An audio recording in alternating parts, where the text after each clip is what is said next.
Hi, greetings everyone. My name is Allison Flepton. I work with the Reading Within Reach initiative, which supports the Global Reading Network. We're happy to bring you our third webinar in our series on early grade reading program design and implementation, best practices and resources for success. Thank you for joining us from the many corners around the world that we can see you've logged in from. So this professional development series was developed by REACH, which is funded by the U.S. Agency for International Development and implemented by University Research Company, or URC. As many of you may know, REACH supports the Global Reading Network, which is a community of practice whose aim is to help develop and share resources, test out innovations, and support a global community discussion on how we best improve the teaching and learning of early grade reading, particularly in low and middle income countries. If you're not familiar with REACH and the Global Reading Network, you can visit our website where you'll also find many resources, and you can sign up to get our newsletter and periodic communications about events and resources that are available. This webinar series that we're running in November was developed through a collaboration with members of the Global Reading Network. They provided substantial input into the content, and they also shared many resources from their programs. So we acknowledge all of those inputs, and we'll be sharing all of the materials from this webinar and others on our website shortly after the webinars are done. I'd like to just call your attention to the blue box where we have a list of the different presenters throughout the month. We're excited today to have Adrienne Barnes from Florida State University, as well as our guest Young-Suk Kim from California, who is supporting the Global Reading Network on some white papers on structured pedagogy and formative assessment, and she'll be collaborating with Adrienne today to share with you some of the best practices and approaches to that in early grade reading programs. So the purpose of this professional development series is to provide all of you with a summary of evidence-based information about topics related to early grade reading, to share some guidance and best practices that programs have learned throughout the past several years of implementing early grade reading programs, and to share with you some resources so that we're not all reinventing the wheel or looking on our own, but we have now a curated set of resources that can be valuable to people across programs and countries. So each of our sessions is focusing on a key technical topic. Some of you may have joined us last week where we had an engaging discussion on the development of teaching and learning materials for programs. And through those different topics, we are sharing research, experiences, and best practices, as I've mentioned. We also are touching on a number of cross-cutting issues as we go through these topical sessions. We know that these are important to integrate throughout, and that's why they are not standalone sessions. We're looking at issues of gender equity, how technology can support early grade reading programs and the different facets of them, and also how we can make our programs inclusive from the design phase right away so that we are really reaching all children. We also look at issues of monitoring evaluation, which we know we need to always integrate throughout the design and implementation if we want to better understand what is working. And we are also talking about how design and implementation can be done in such a way that we're always thinking about scale up and the sustainability of our programs. Throughout the webinar series, we have done our best to integrate opportunities for interaction, questions, and comments. We realize just by the nature of a webinar, we are not all in a room to have this discussion, but we feel that we have a lot to learn from each other, and so we have, throughout the webinar, you'll see opportunities to share and ask questions. So the webinars we've already had the past couple of weeks were an introduction to early grade reading improvement, which gave a broad overview of the different components of programs and also situated them within the context of the global movement for improving learning, including the Sustainable Development Goals and USAID's efforts to support basic education internationally and their new strategy on international basic education and reading in particular. And last Tuesday, we looked at resources for teaching and learning. And the session 1 materials are available on our website, and the ones from the session 2 should be available today or tomorrow, and an email will go out to the whole Global Reading Network once those are. Today's session, as you all know, is early grade reading skills and strategies for effective instruction and assessment. And then as we go through the second half of the month, we invite you to register for the upcoming ones on language, teacher professional development and coaching, and from conception to scale, program design, expansion, and sustainability. And here you see the URL to do so.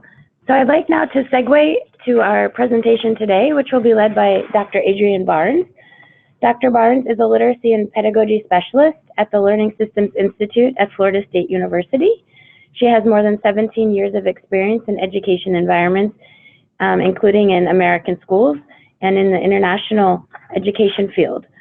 Her current endeavors include supporting the USAID Nigeria Northern Education Initiative Plus project, another USAID initiative in Nigeria at Bayero University, which is a partnership with FSU in Kano State, and UNICEF in Nigeria supporting the adaptation of early grade materials for the Kanuri language.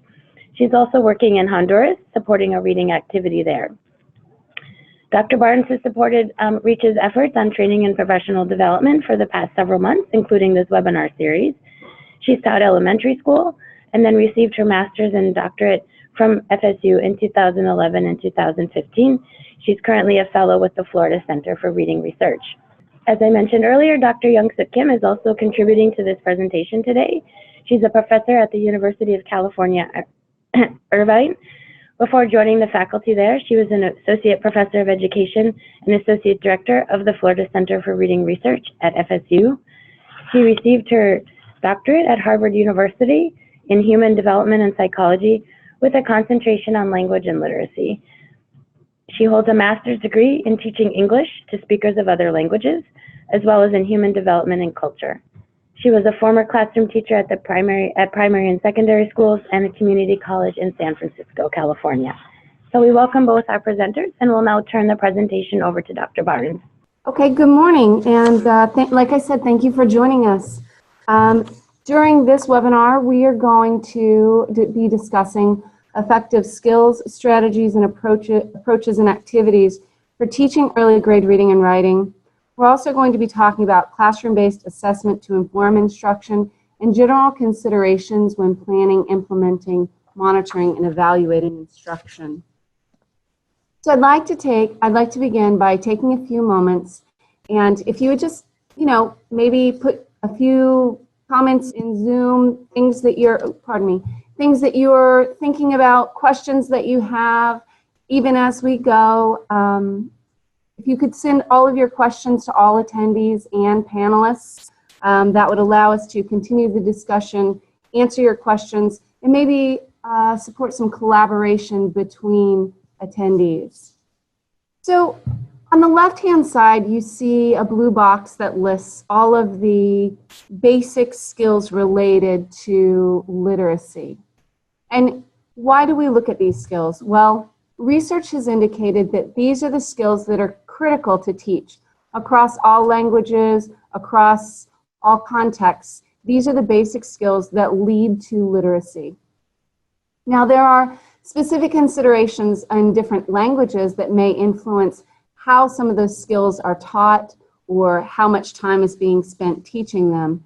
But effective programs include instruction in each of these skills, and effective programs should also address the needs of all the students. As we talk about instruction, we're really talking about all of the learning activities, everything that teachers use, as well as the ways that teachers support students in discovering knowledge and learning skills. Because teaching isn't necessarily about giving them the information, it's about showing them how to find the information on their own by teaching them skills of how to learn. So why does effective early instruction matter? Because research indicates that when students fall behind in early reading skills in the early grades, they continue to be behind. So they do not actually catch up. They fall further behind with each passing year, and this is called the Matthew effect, where the rich continue to get richer and the poor stay poor. The reason this happens is because children that learn those skills early begin reading earlier and then begin learning from what they read and strengthening those skills at a faster pace than those children who do not receive effective instruction early.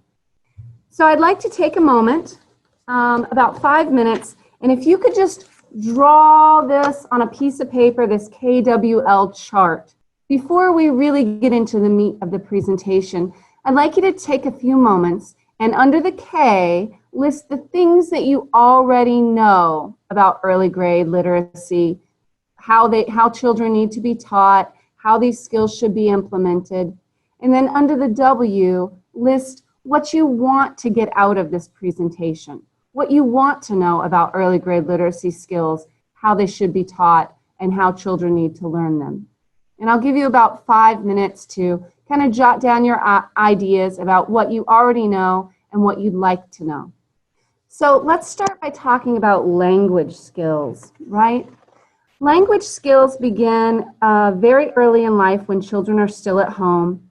And children come to school with very different levels of oral language skills, right? Research has shown that their language skills when they come to school are strongly predictive of later reading comprehension skills and their language skills across the lifetime. So it's very important for children to know an extensive range of vocabulary, know how those words are meaningfully used in words and sentences, how to construct complex sentences, how to respond. And teachers can support this by providing opportunities to talk in small and large group settings, by encouraging those higher order thinking skills, by getting the children involved in discussions in the classroom where they're providing their opinion or their view, talking about topics to build their background knowledge, doing storytelling activities. So we want to hear those students talking in the classroom. When the children are silent in the classroom and they're listening to the teacher, they're not building their expressive language skills. As they begin expressing, we want to ask questions to elicit a longer response or a more elaborate response. We request clarification, or we encourage them to maybe express more of what they're thinking, or to think broader about the topic they're talking about. We do this naturally with our own children as we're raising them, and so we need teachers to do that in the classroom as well. A language-rich environment is quite important for early readers, particularly for children who come to school with low levels of language skills. Now, concepts of print. When we talk about concepts of print, we're talking about the understanding of how print and books work, right? We don't automatically know to pick up a book and turn it right side up and make sure that, for English speakers, that the pages, the book opens from right to left and we turn pages from right to left, that we read text starting at the top left of the page and then we read to the right and from top to bottom. All of these things have to be taught, right?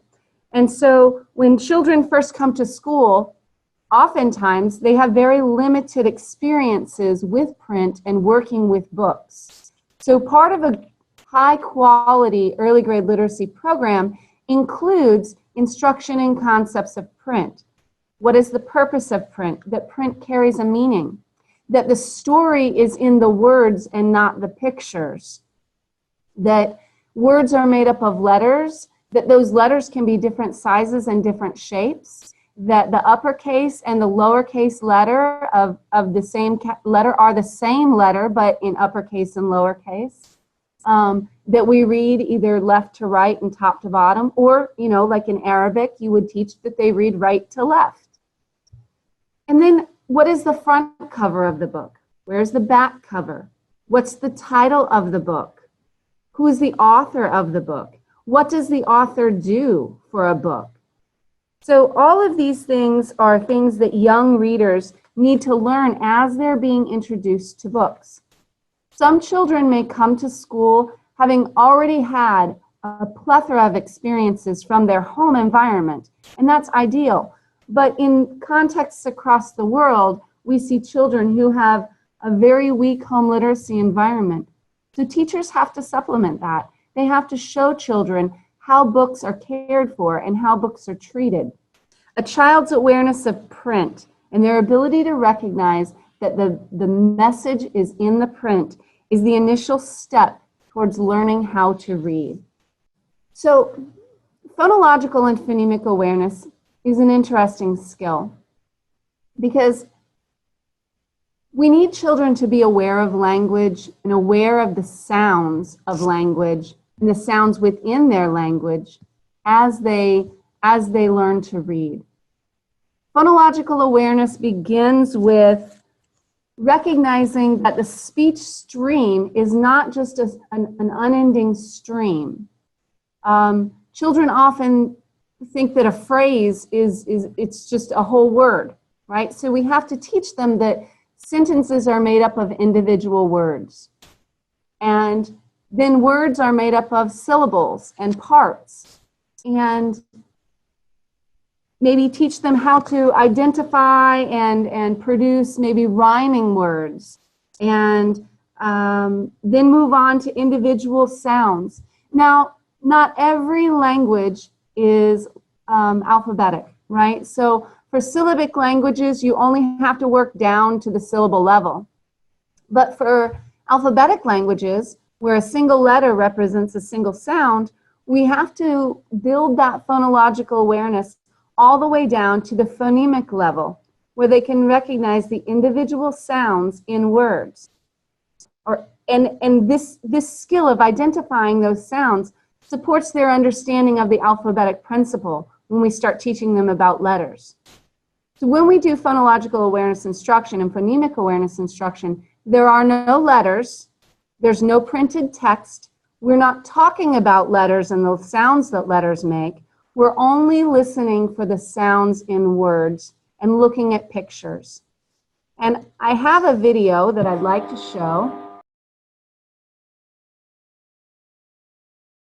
Okay, boys and girls, today we are going to play a game. We're going to be reviewing all the fun things we've been learning about sounds in words. And today we're going to play a game, and we're going to pick out some objects, and we're going to count the sounds that we hear in those objects, okay? I'm going to do it first, and I want you to watch me, okay? And then you're going to do it, okay? Okay. All right, we're going to look in here. Not looking. We're going to dig down in here and find something. Oh, I got a log. Say it with me. Log. Now let's count the sounds we hear. Log. Wonderful. Very good. We had 3, so I'm going to put it over here in our 3 basket. Okay? Let's have Shandon come up here. Have a seat in our seat. Dig down in there and find something. Get something quickly. What did you get? A dog. Let's say it with her. Dog. Let's count the sounds. Dog. How many? 3. Can you put it in our 3 basket? Very good. Thank you. Okay, let's have Jemiah.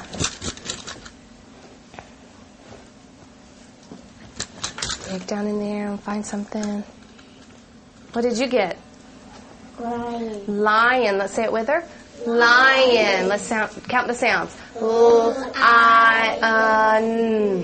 4. Put it in our 4 basket. That was tricky. That was a little tricky. Austin, come up here and pick something.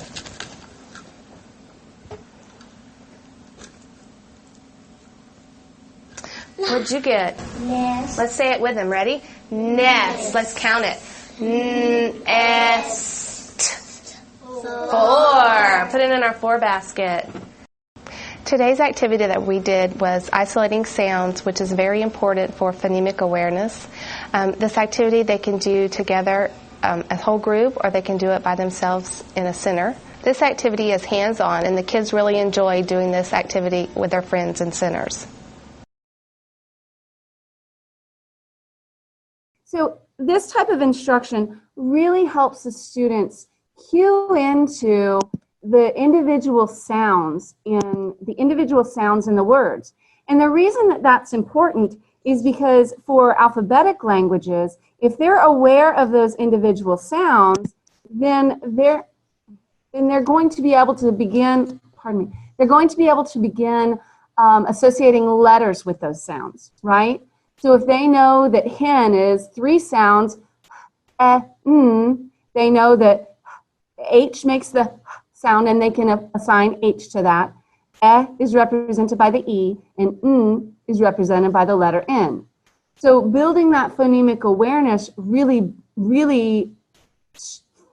strengthens and supplements phonics instruction. And oftentimes when we have children who are failing to learn phonics, and they're failing to do these very simple types of activities with word families, and they can't do like you see on the screen now, oftentimes it's because they lack phonemic awareness.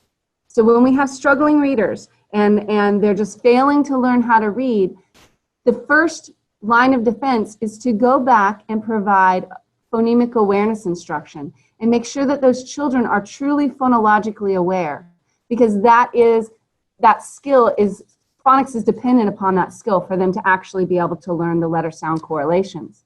Now when we teach phonics, we teach it for both decoding, which is reading the words, going from print to words, and also encoding, which is going from words to print. And as we teach children to decode, we want to teach them these word families so that as they see the same spelling pattern, they already know how to say that word. They don't have to work to try to decode it. But then we also are going to come across some words that they can't decode, like elephant or poaching. Maybe it's in a story they're reading. So sometimes we just teach words as a sight word, not as a decodable word. And when we're teaching words, we want to make sure that we're really focusing on having one skill per lesson, providing instruction and review with brief lessons. So phonics lessons are like 10-minute lessons. They're not long lessons. You want to get the children practicing and acting and getting them working together with decodable texts that support phonics skills. I understand that in the resources webinar, you're going to learn about decodable texts and how they're developed. But basically, decodable texts are texts that the children can read based on the phonics patterns they've already learned. So as they learn a phonics pattern, they need to spend time reading connected text that applies that phonics skill and that pattern. We also want to link phonics to spelling, right? Because as they're reading, they should also be writing. Any phonics patterns, as they learn them, they should be exposed to reading texts that support the learning of that phonics pattern, but they should also be writing those words and writing sentences with those words or writing their ideas. And we'll talk about writing a little bit later. But right now, I'd like you to take a few moments and Zoom chat with us. Talk about how have you seen any or all of these skills we've addressed so far: oral language, concepts of print, phonological or phonemic awareness, or phonics integrated into primary curriculum.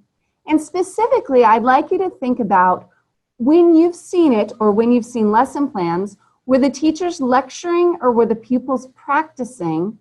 And what are your ideas on how teachers can provide more effective instruction? Okay, oral language, the use of pictures and textbooks. Okay, great. So oral language is a really great, using pictures, using picture cards or posters is a really great way to get children discussing or, even talking about an idea or a topic. Locally made materials. I would like to talk about that very briefly, because as you're teaching phonics, you may want the children to have like manipulatives, like letter cards or something in their hands to move the letters around.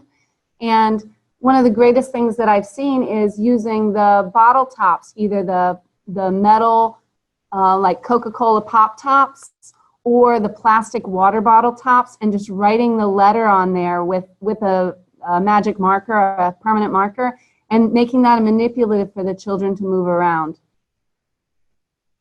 Songs are really, really great, right? Songs are great for developing that phonological awareness when you're doing rhyming words. And then you can move into some phonics instruction when you start talking about the letters, like A says ah.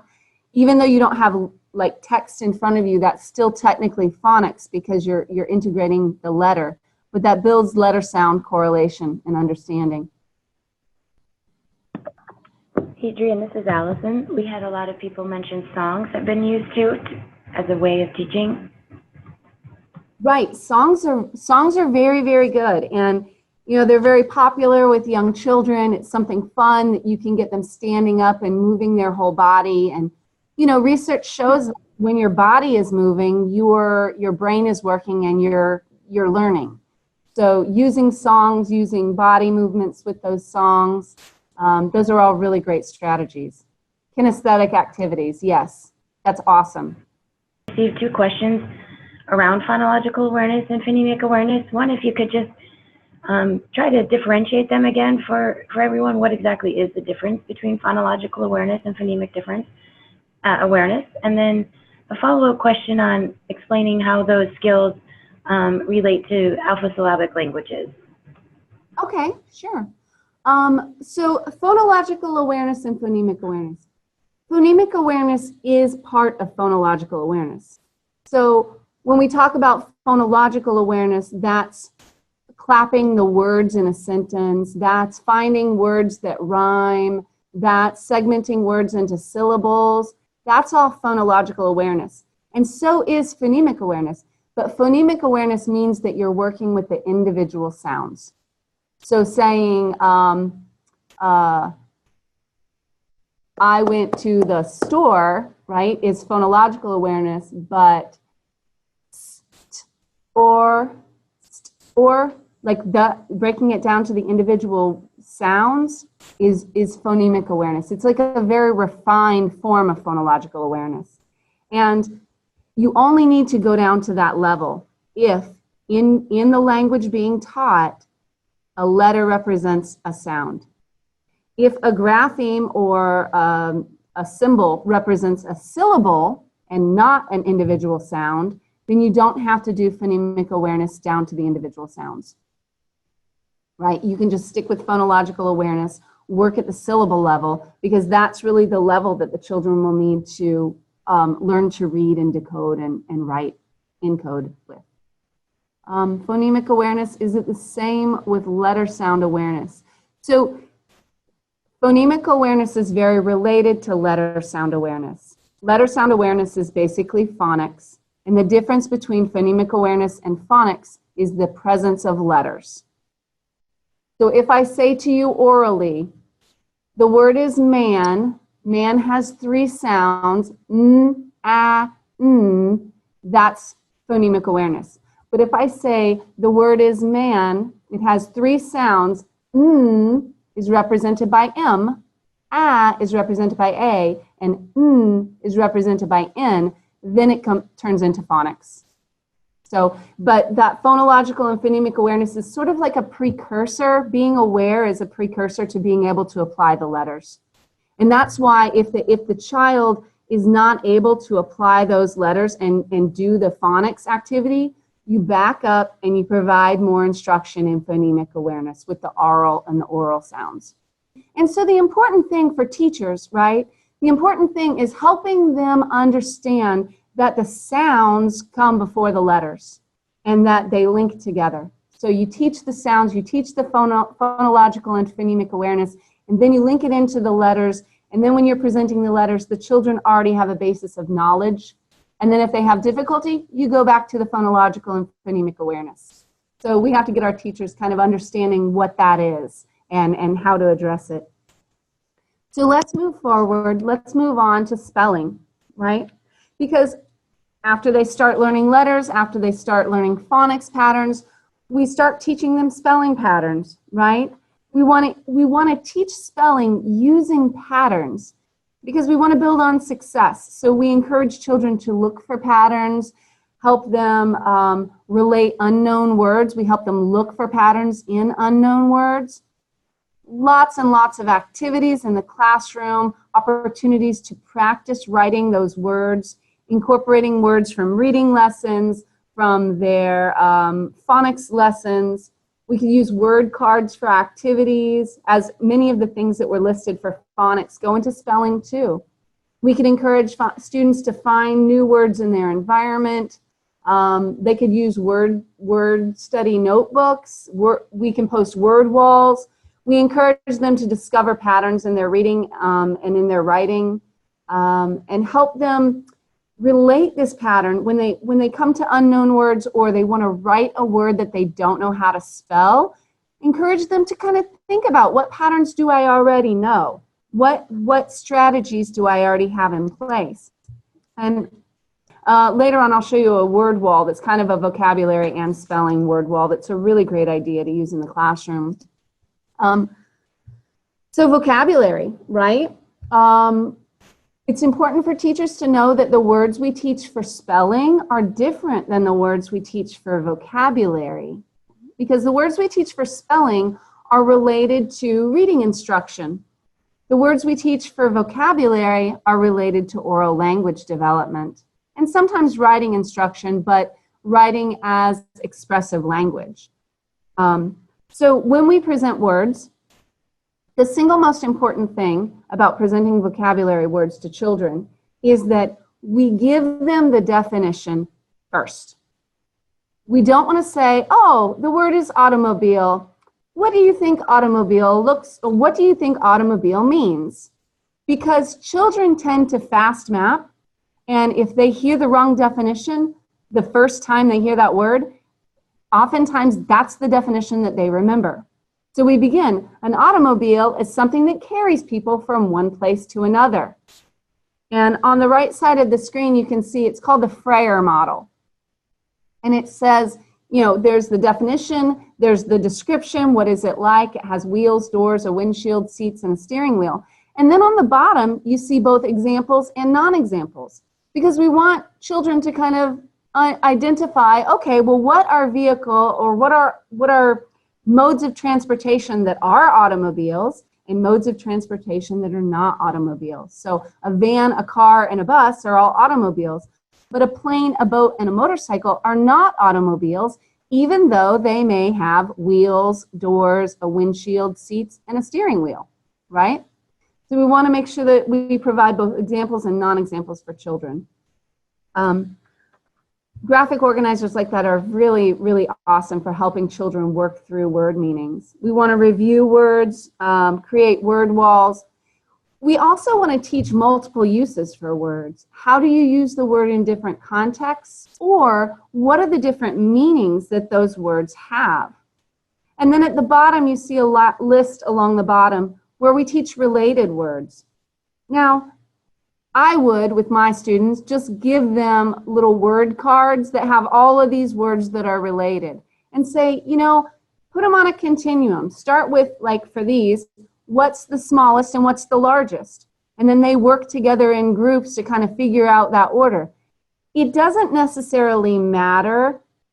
Like for all of these, they're all synonyms. They're all very, very similar. It doesn't matter that their order is exactly correct. What matters is that they're working together and they're discussing the meanings of the words.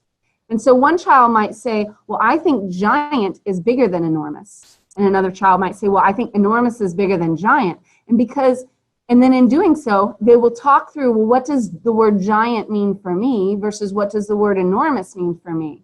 And then they're going to say, well, a really big, tall building might be giant, but I wouldn't call that enormous. And that gives them the opportunity to develop their oral language skills and really work through how they understand these words and what they mean to them. We want to conduct writing activities that involve these new vocabulary words. So as children start learning words, we want them to use them in their oral vocabulary, and we want to use them in their writing. And going back to spelling, when they're using them in their writing, if they're for vocabulary purposes, we might have them posted on the wall, but we don't necessarily need to make sure that they have to spell those correctly. They can be posted on the wall. Use your look and copy strategy. Look on the wall and copy that word down. Because like I said, vocabulary words, the purpose of teaching them is not about spelling. This is about developing language skills. Here's some really great samples of how teachers can integrate displays of vocabulary trees or word walls into their classrooms for students to see and use those for expanding their word knowledge or engaging in discussions. So you might have either spelling patterns on the wall, or you might have, like on the right is a vocabulary tree, all the words that are related and how they're related.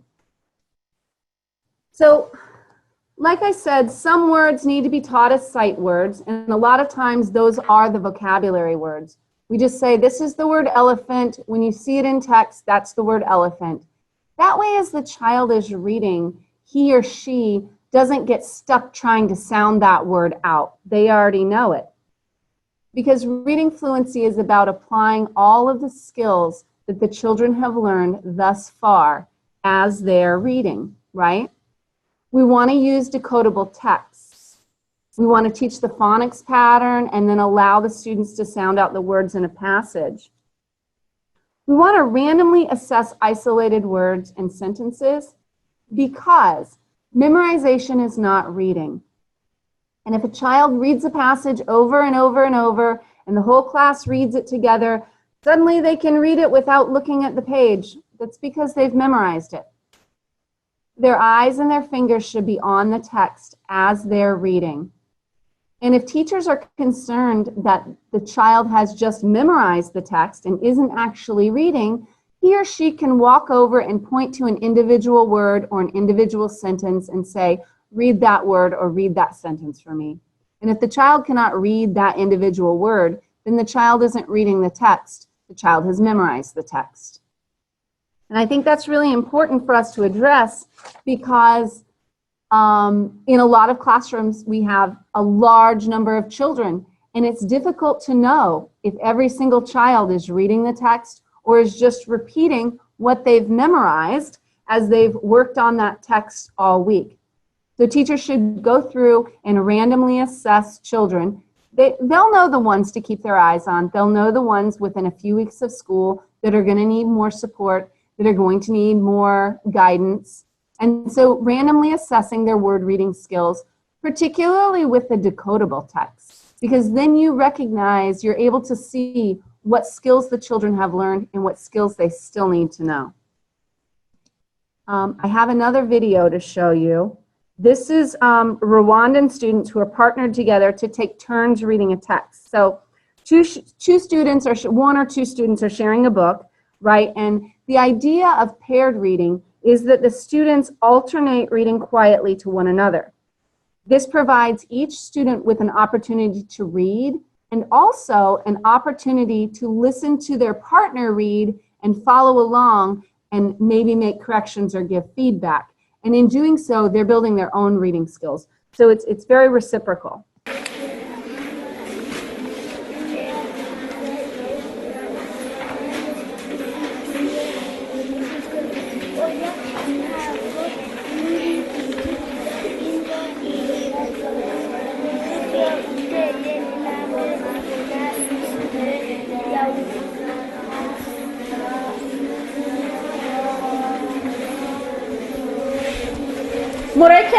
Now notice that as the children were reading, the teacher was not standing at the front of the class. The teacher was circulating around the class. She was checking to make sure that each child was reading. She was maybe watching their interactions, making sure that they were engaged, making sure that they are paying attention to the text. The children's fingers were on the text so that the teacher could walk up and know exactly what word the child was reading at that point. One question I've received by many, many people is, well, if the child's finger is on the text while they're reading, doesn't that mean that the child is not a good reader? And my response to that is absolutely not. Because when the child's finger is on the text, the child's attention is on the text. And if that finger is touching each word as the child reads, then the eyes are looking at the word, the brain is looking at the word, and the child is reading the word. In addition, a teacher or a peer can walk up and know exactly where that child is and listen to them read each word. And if they're doing that, then they are not memorizing the text. So high levels of fluency are indicative of comprehension. But I'm going to drop back and talk about listening comprehension before I talk about reading comprehension.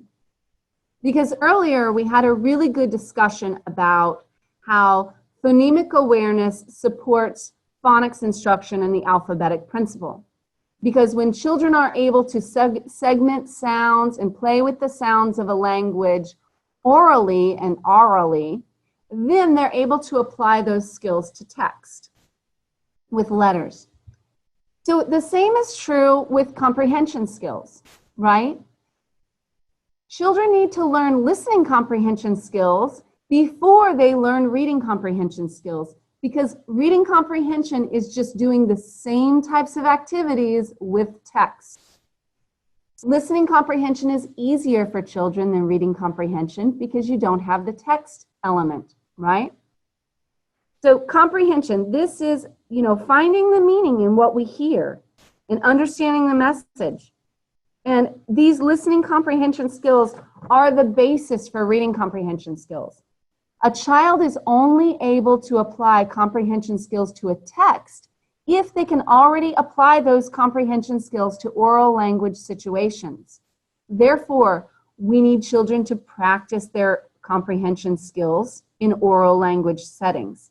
We need to develop their listening comprehension using read-alouds or discussions and ask them to retell stories or recall details or predict what they think is going to happen next. Because in order to correctly predict what's happening next, you have to already know what has already happened. And you have to understand it very well in order to make a prediction about what's going to happen. We also want to encourage children to analyze problems and solutions, to respond to questions about the text. And one way that you can do this as listening comprehension, and this is like a segue, like a ladder. This is a way to get to the written part, right? So you're doing these listening comprehension activities, and maybe you have some gloves like this. They don't have to be exactly like this, but notice that on the narrative you see, oh, hey, what were the characters in that story? Who were the characters in that story? And the setting, where did that story take place? And the problem, what was the problem that the characters were experiencing, or the goal of their story? And how did they solve that problem? What were the events that happened in the story? What were some main ideas, or what was your favorite part? All of those things, if you start with like a glove, and you can do it with expository also, you start with the oral language skills and you develop that, and this glove is a way to start talking about it and identifying all of those specific parts of the story or parts of the informational text, which can lead to using a graphic organizer and writing that information down. And the reason I show you this is because this student wrote some information down and then developed some short paragraphs on the topic, right? And if children are able to do this, right, they're able to talk about the story, they're able to retell the story, and then they're able to maybe write down or draw pictures, even if they can't write yet, of the stories and the text that they're reading, then they have a better chance of being able to do it on their own when they're reading a story. Because like I said, reading comprehension is based on their listening comprehension. And if they can complete comprehension activities in a listening environment with oral language, then they're prepared to be able to start applying that to text. Skilled readers often forget that comprehension takes effort. So we, as skilled readers and adults, we don't appreciate that there are complex skills required for understanding text. We have to bring in the reader's prior knowledge, their experience, their levels of vocabulary. All of these things impact reading comprehension. Now, that phonological and phonemic awareness that leads to phonics skills and fluency and vocabulary, all of that kind of comes to fruition when we look at reading comprehension, because any of those other skills that are weak will inhibit a child's ability to comprehend what they read in some instance or another. And that takes us to writing. I mentioned earlier that when we have children engaging in phonics lessons, we also want them writing, right? We want them writing words, we want them writing sentences, we want them writing those patterns. But we also want children writing about what they're learning, right? As soon as they're able to start writing words, we want them to practice encoding, which means writing words that they know. And writing fully supports comprehension, right? It's an interactive process. It's a reciprocal relationship between comprehension and writing. And when I say that writing supports comprehension, I'm not talking about copying letters or doing handwriting exercises or copying sentences from the board. The type of writing that supports reading comprehension is self-expression. Taking their ideas, putting those ideas in an organized fashion, and then writing those down on paper, because it makes it solid. It makes it, it makes them really think through and own it, and it helps them organize their ideas and really understand what they know and what they don't know. And we should be using the writing process with children, brainstorming, drafting, revising, editing, publishing in the primary school. So there's research that supports that writing instruction supports reading instruction, or writing skills support reading skills. Writing is the expressive form of reading.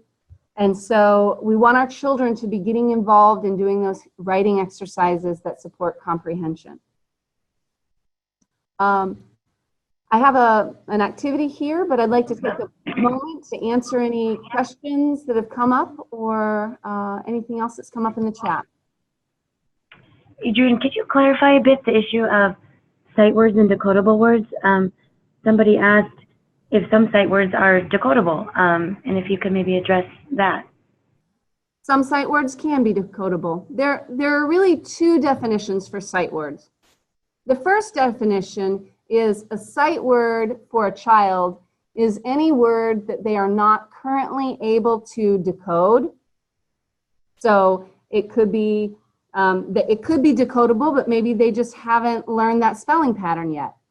So that could be a sight word, or it could be a word that is never going to be decodable, like the word the. If you try to sound out T-H-E, it's, and you're a grade 1, it's going to be difficult because does not say the.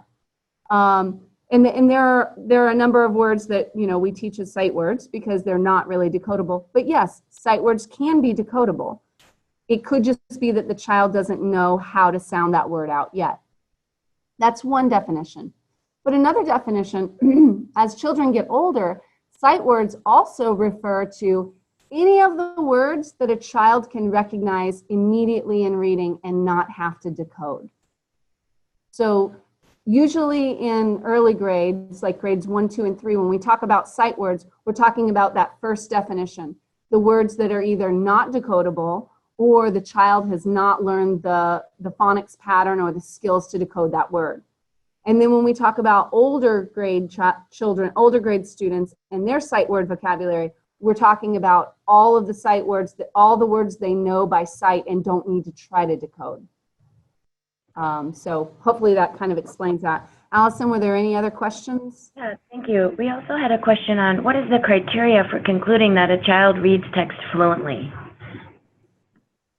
It's a continuum, right? It's a continuum. And so that also leads into what are the benchmarks and targets for the specific language. But typically when we think of a fluent reader is a reader who, when they're reading, it sounds like they're talking to you, not like they're reading a text. So, and like the number of words per minute or the number of words that are correct is going to be dependent upon, like I said, the language, and there are contextual factors there. But ultimately, a fluent reader sounds like they're talking to you. And, anyone who likes to listen to books on tape, that's great examples of a really fluent reader, because that reader, it sounds like they're just talking to us over the audio, and that we don't really know. We know they're reading because we know there's a text, but if you were to just listen to it, it would sound like someone speaking to you. Yeah, and if you'd like to see an example of that, the Global Reading Network's website has some really nice videos of fluent and non-fluent readers in different countries. And even if you don't know the language they're reading, it can be quite apparent who is the fluent and who is the not fluent reader. Another question about how can you introduce listening and reading comprehension progressively through the early grades 1 to 3?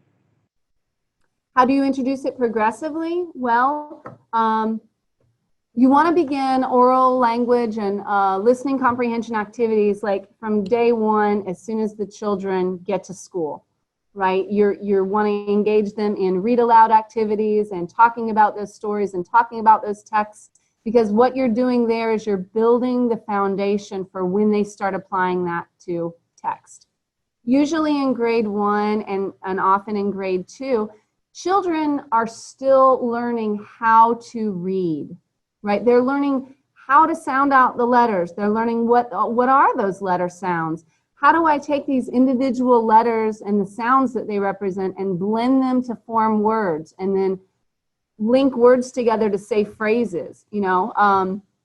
You know, end of grade 1 text might be the cat, the fat cat sat on the mat.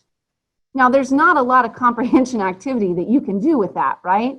So in the very beginning, as you're really building those decoding skills, in the meantime, you're building their oral language vocabulary, and then you're building those listening comprehension skills, and you're talking about stories, you're retelling stories, you're finding the details in stories with oral language, right, doing this orally with listening comprehension.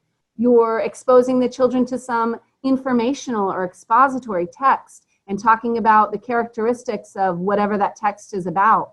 And you're doing that orally for the first year or so only because they're not ready to apply those skills to text because they can't read the text yet. But as soon as they get to the point where they're reading connected text, then we need to start trying to encourage them to apply some of those skills. So even if they have a very short, you know, 4 or 5 sentence story that they've now learned to read because that's a decodable text for them, you can start asking them, well, who are the characters in that story and what were they doing? And, you know, what was their goal and how did they get, what happened in the story? And then even what happened in the beginning and then what happened and then what happened in the end. So beginning, middle, end. Working through all of that, as long as you're doing it orally and building a strong foundation in their oral language skills, they should be able to apply it when they begin reading with support from the teacher.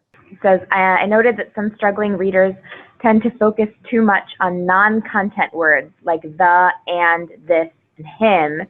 This interferes with fluency. Could you comment? Absolutely. So if you see children that are struggling and they're really focusing on those tiny little words, then they should be doing activities that are going to build those, like basically turning those words into sight words for them, getting flashcards and having them practice them, reading lists of words and having them practice reading that list faster and faster, because that means that the child is focusing on decoding that word and they're not automatic for them. So they need to make those words automatic, and they need to practice, practice, practice, and get lots and lots of experience with the little words so that when they're reading connected text, those little words are a breeze to read. And we had a question about reading assessment tools and what kinds of tools could be used. Okay, it does depend on the grade level of the child and what types of instruction the child has been exposed to. And I'm not going to go really heavily into assessment because Dr. Youngsuk Grace Kim is going to talk more about assessment.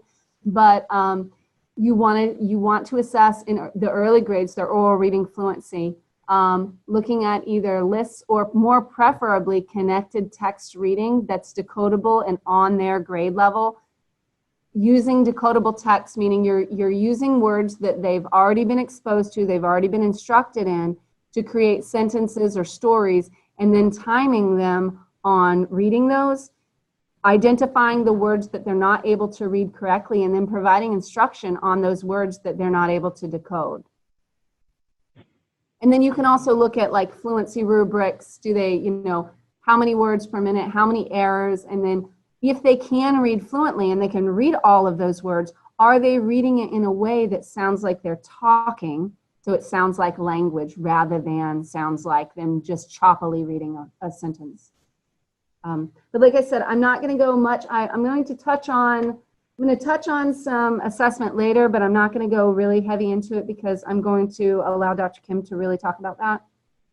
Thank you. I also just wanted to mention, as many people on the phone may know or on the line may know, the early grade reading assessment but that's for a different purpose outside of classroom-based assessment, but that's been adapted as more of a program assessment and evaluation tool. But our website does have a number of those assessments that can be adapted and a toolkit for how to do so.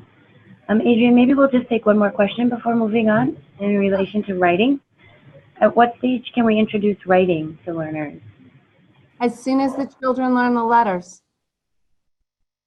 As soon as the children learn letters, they learn letter sound correlations. If they're reading the letters and you're teaching them how to read words, then they should be writing those words also. And it's okay. Emergent readers and writers do not spell correctly. If they spell I love pizza with I-L-V-P-Z-A, that's beautiful because that's showing you what they know and what they're ready to learn, right? But the important part is as soon as they're able to start making those letter sound connections, we want to see them writing their own thoughts and ideas, not just copying text or copying sentences.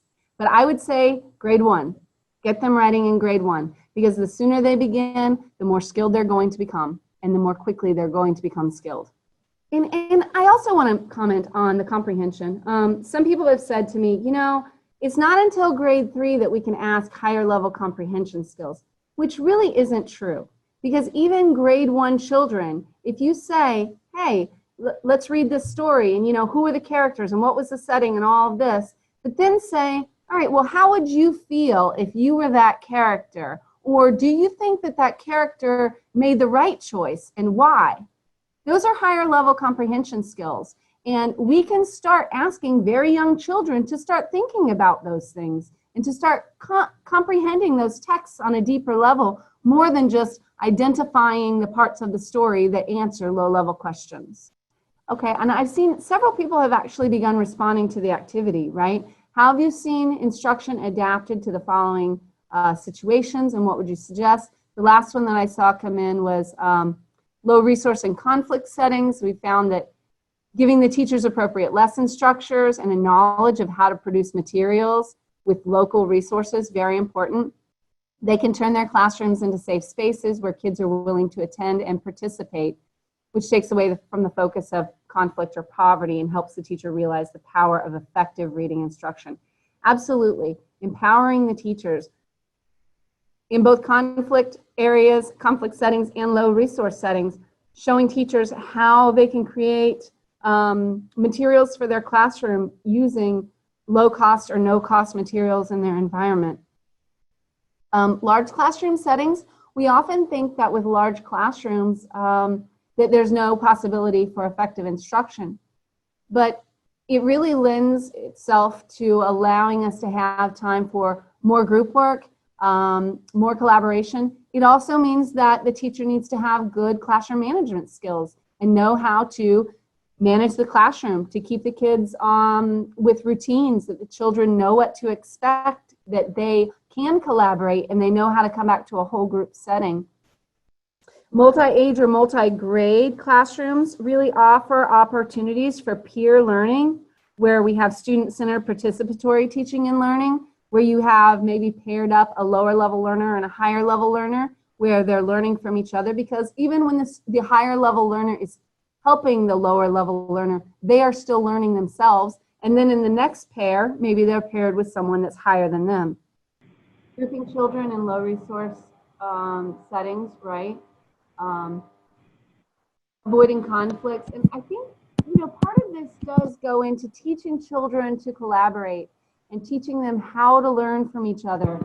And that, you know, working in a group doesn't mean cheating, right? It means that you're working together collaboratively. And that's a very, I feel, important concept to teach, that working together collaboratively is not cheating, but it's learning from one another. All right, so I think we're going to wrap up on this. And I want to take a quick few moments for you to return to that KWL that we started at the beginning. You wrote some things under K, which you already knew about early grade literacy. You wrote some things that you wanted to learn about early grade literacy. And now I'd like you to reflect back and write some things that you learned about these skills, how they're taught, what teachers need to know, what children need to experience, something along those lines.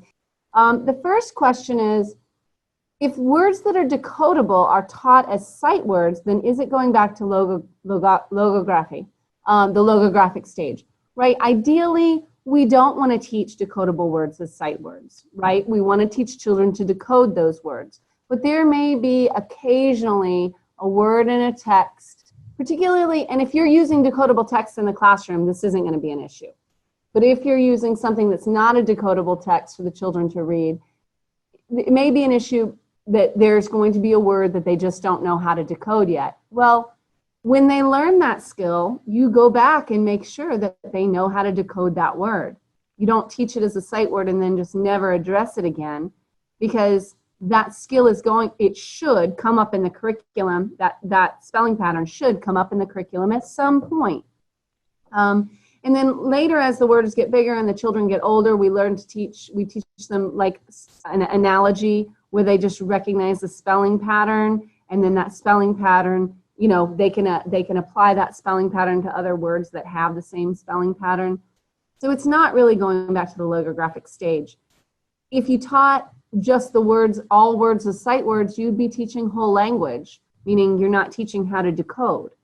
But ideally, we want to teach children the skills of recognizing the individual sounds and then applying those letters to the sounds, or recognizing the letter and then the sound that goes with that letter and blending those sounds together. So I hope that kind of addresses that question. The next one is, how do we know how many such sight words should be in a decodable reader? Is there a standard?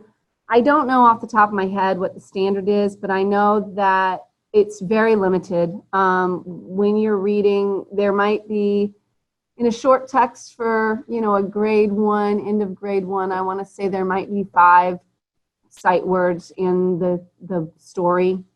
And like I say, this is kind of what I'm thinking about looking at decodable readers that I've worked with in the past, that maybe at the end of the book there's a list of about 5 sight words that are sight words for that story. You really want to limit it. You don't want them being exposed to a lot of sight words, because the purpose of the text is for them to be decoding text. So most of the words in that story need to be decodable and on their level. What is the essence of teaching nonsense words as part of helping kids learn to read? So there are some mixed ideas about this in the field, but nonsense words are not for learning how to read. Nonsense words are for assessing a child's ability to decode a word that he does not know. So if a child, the idea behind this is, if a child knows the spelling patterns, the phonics patterns, knows how to decode, and can come across an unknown word, some novel word, and apply those decoding skills, those spelling pattern knowledge skills, right, to that word, then they can decode that word. So on assessments, you want to provide words that you know that that child doesn't know, because you want to see how well they can apply their phonics skills. Those types of activities were not designed for instruction. So when I see nonsense word instruction as part of curriculums, it kind of makes my heart hurt, because that's a waste of time in my perspective. I am not representing the whole research community. I am telling you my personal opinion, that I don't feel that teaching nonsense words in a curriculum is an appropriate use of time, when you can be using that time to teach children how to decode a more complex spelling pattern. Nonsense words are for assessing the child's ability to apply phonics skills, and that is it. And the last question is how teachers can use pictures in the text to help children learn how to comprehend. Okay, so pictures are important, particularly for young kids, right? Because pictures help them create that visual image of what's happening in the story.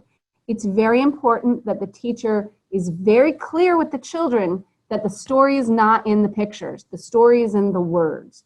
But we can look at the picture and say, well, what's going on in this picture? What's happening in the picture? And then let's read the text and see what does the text tell us about the picture that we weren't able to get from the picture? Or how does understanding the text help us understand what's going on in the picture, right? Or maybe that picture gives me a better idea of what that character looks like because maybe the text doesn't really clearly describe him or her.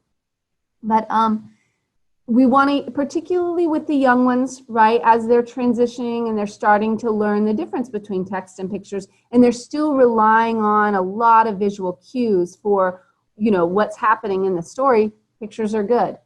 But we really want to be clear about the information. The story is in the words. It's not in the pictures.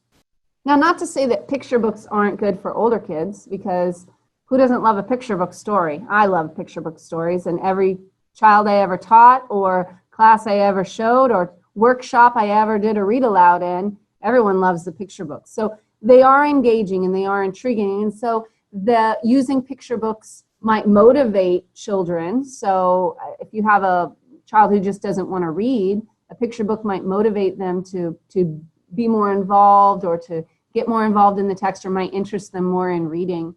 But we really do need to focus on the text. I'm going to very briefly talk about orthography.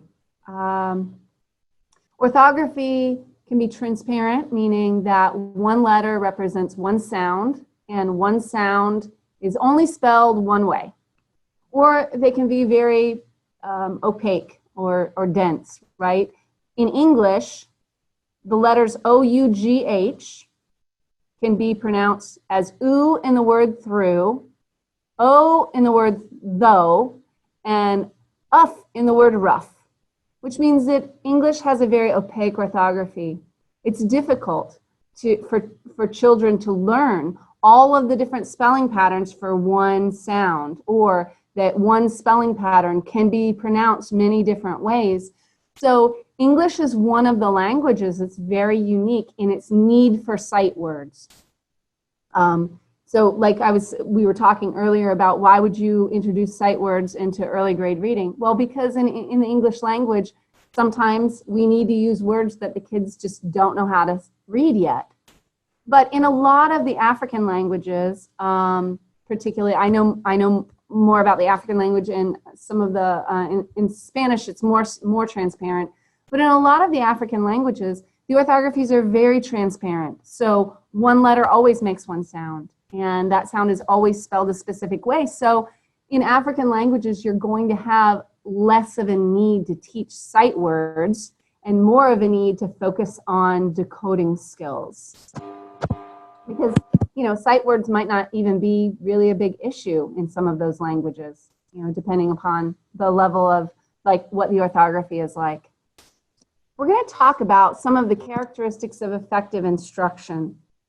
Now, for this section, I am not going to go really heavily in detail because Dr. Young-Suk Grace Kim is going to come in at the end and talk about some of the white papers she's written on these specific topics. But when we look at explicit instruction, when we look at effective instruction is systematic, it's explicit, it's structured, it's informed by assessment outcomes, it's allocated for in the daily school timetable and well managed in the classroom, and it addresses the needs of all learners. So when we talk about systematic instruction, we mean that lessons are sequenced in a developmental progression. So children develop skills, cognitively develop in a very predictable way that research has shown, right? So we sequence our lessons in a logical and developmental progression. We teach phonemic awareness before, we get that phonological awareness maybe we teach syllables before we go into phonemic awareness, because syllables is easier than individual sounds. So a scope and sequence is something that every curricular plan should have. The scope is the breadth. All of the content that should be taught either at the specific grade level or across the grade levels. And the sequence is the order in which those skills and content should be taught for best learning. And we're talking about the scope and sequence both within a grade level and across grade levels. And at the grade level, it's broken down typically by week. What skills are taught each week? What order are they, in what order? What specific letters in grade 1, what specific letters are going to be taught that week? What listening comprehension activities are going to be built into the curriculum that week? What spelling activities are going to be done? What vocabulary words are going to be introduced and taught that week? And having this type of systematic instruction really supports teachers, because if they know exactly what they're teaching that week, they're able to provide more effective instruction. When we have systematic instruction, the children are not asked to do something that's developmentally too difficult for them, because the curriculum has been organized in a developmental progression, and the skills slowly become more difficult as the weeks pass and the year progresses. Explicit instruction. When I was talking about the vocabulary instruction earlier, that's explicit instruction. The word is automobile. Automobile is a mode of transportation that takes us from one place to another. When we use explicit instruction, we tell the students directly what they're learning. We model the skills, we model the strategies. We don't say, oh, well, what do you think this word means? And they might not know. They are going to be guessing, and those guesses are the ones that they're going to be remembering. So we want to provide very explicit instruction.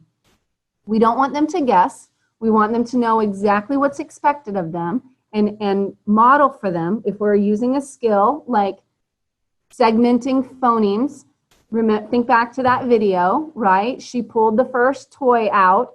She told them what it was. It was a log. She segmented it, log. They counted it. She put it in the basket. She showed them exactly what she wanted them to do before she asked the children to do it. And this is called the gradual release model, where the teacher initially models the skill. Full support shows the children exactly what to do. It's called the I do, right?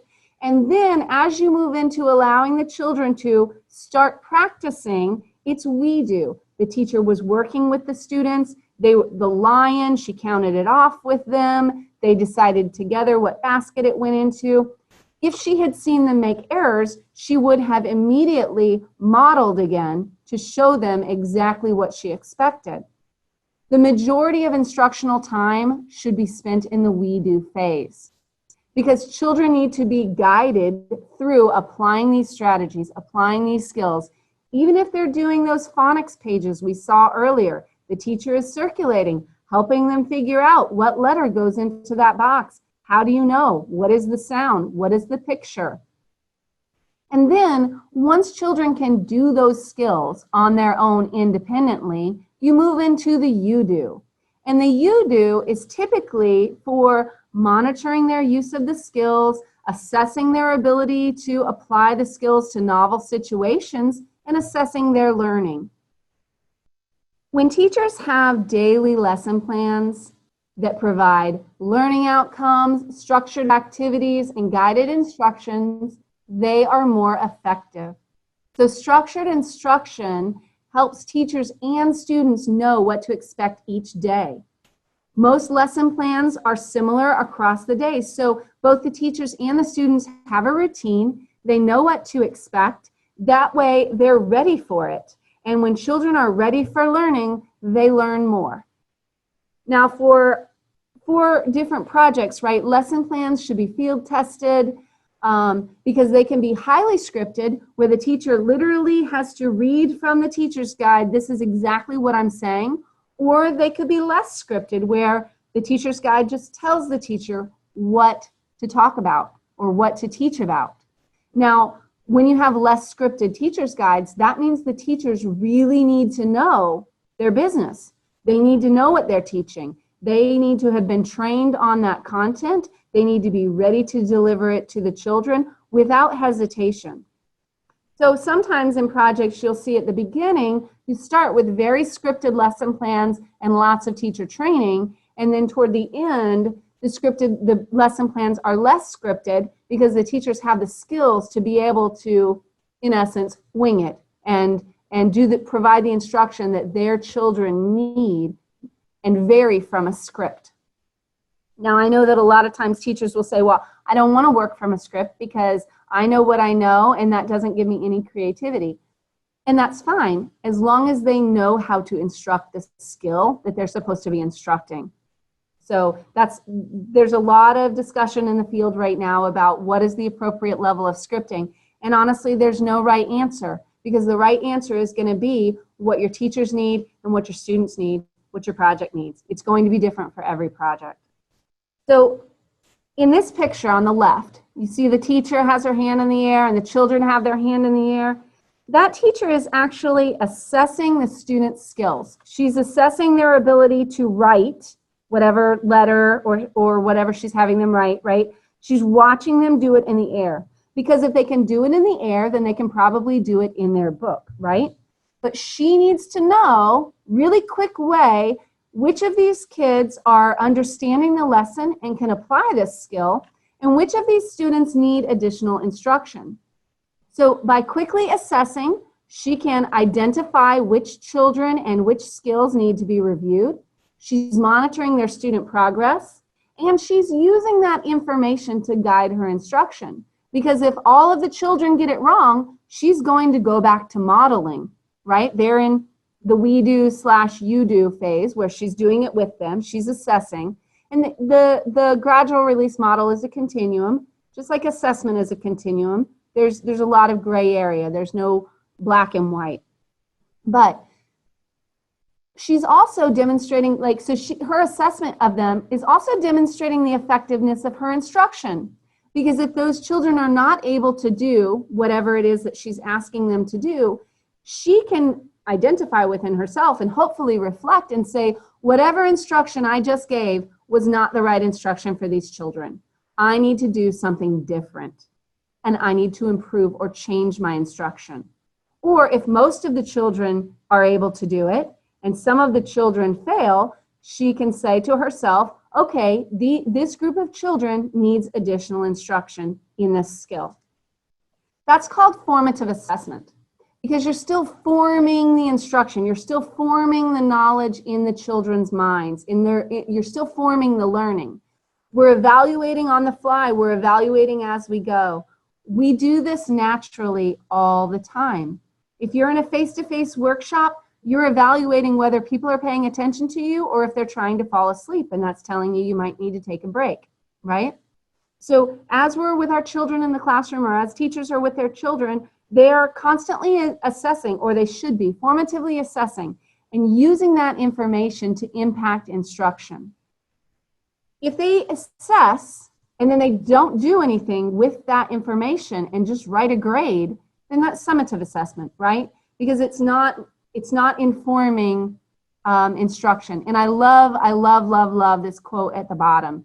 When the cook tastes the soup, that's formative. When the guests taste the soup, that's summative. Because you can't change it after that. It's done. You're not doing anything else with it. The instruction has taken place. We want our teachers to be well-informed and well-skilled in formative assessment. So time allocation. Allocated time refers to the amount of time that the school or the government or the headmaster or the head teacher says this is the amount of time that you will have for teaching this year.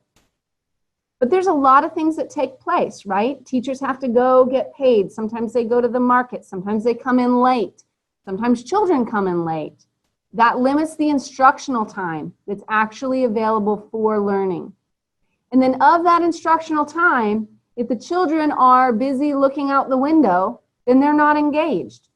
So we need to look at, as we look at time allocation in programs, what is the allocated time, what is the instructional time, and what is the engaged time?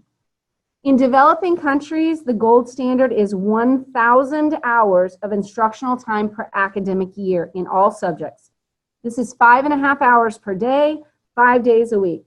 Now, in developing countries, children rarely attend school 5 days a week, and even when they do, they rarely get 5.5 hours of instruction. So, what does that look like, right? We really have to pay attention to the time on task. A child might not be actively engaged, and so teachers have to be skilled in the content. They have to be skilled with their pedagogical approaches. They have to know how to manage their classroom, their resources, and their time. Focusing on the we do and you do parts of the lesson plan, because children learn more when they're doing.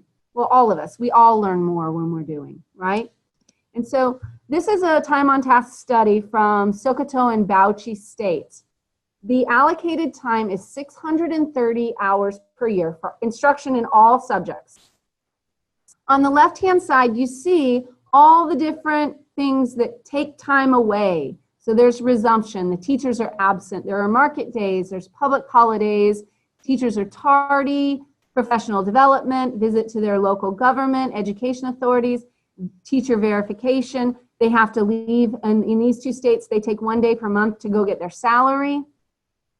Out of 630 allocated hours, that leaves 239 hours per year for instruction in all subjects.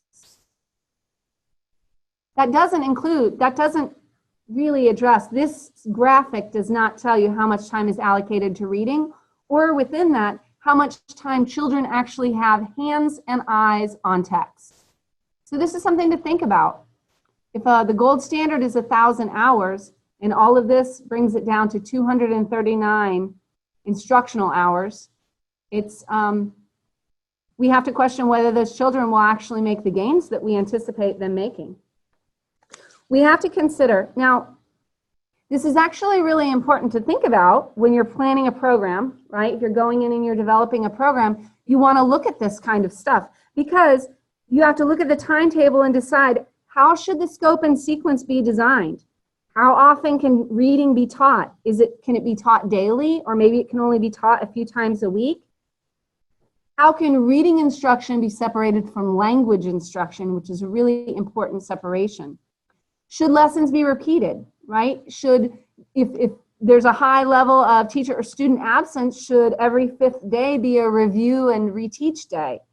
Or should review weeks be included? How often should that happen? And there's no like set in stone answer, because it's going to depend on the context and the amount of instructional time that's available to each teacher. We also have to train our teachers on providing inclusive education or instruction that supports access and equity for all, right? They have to identify the student needs and adapt instruction. They have to identify those target reading skill weaknesses and provide explicit instruction. To children with disabilities, oftentimes they just need more explicit instruction, additional explicit instruction, more time, more instruction, more repetition. We want to make sure that teachers are using gender equitable practices, right? Even if the genders have to be separated with boys on one side and girls on the other, maybe you want to make sure they're on left and right and not boys in the front and girls in the back. And if they're separated, then the teacher can walk between the groups and do the teaching and make sure that they're reaching all of those learners and addressing the needs of all of those learners. And oftentimes, particularly in conflict areas, we have to address socio-emotional learning needs.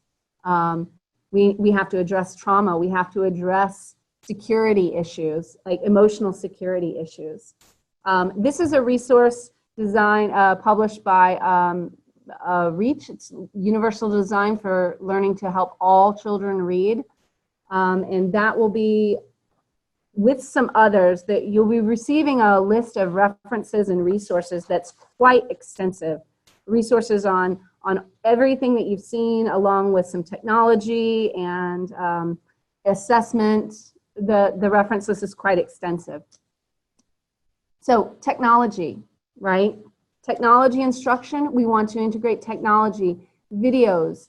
There are mobile apps that can provide targeted instructional support on phonological and phonemic awareness, or doing hearing and vision screenings.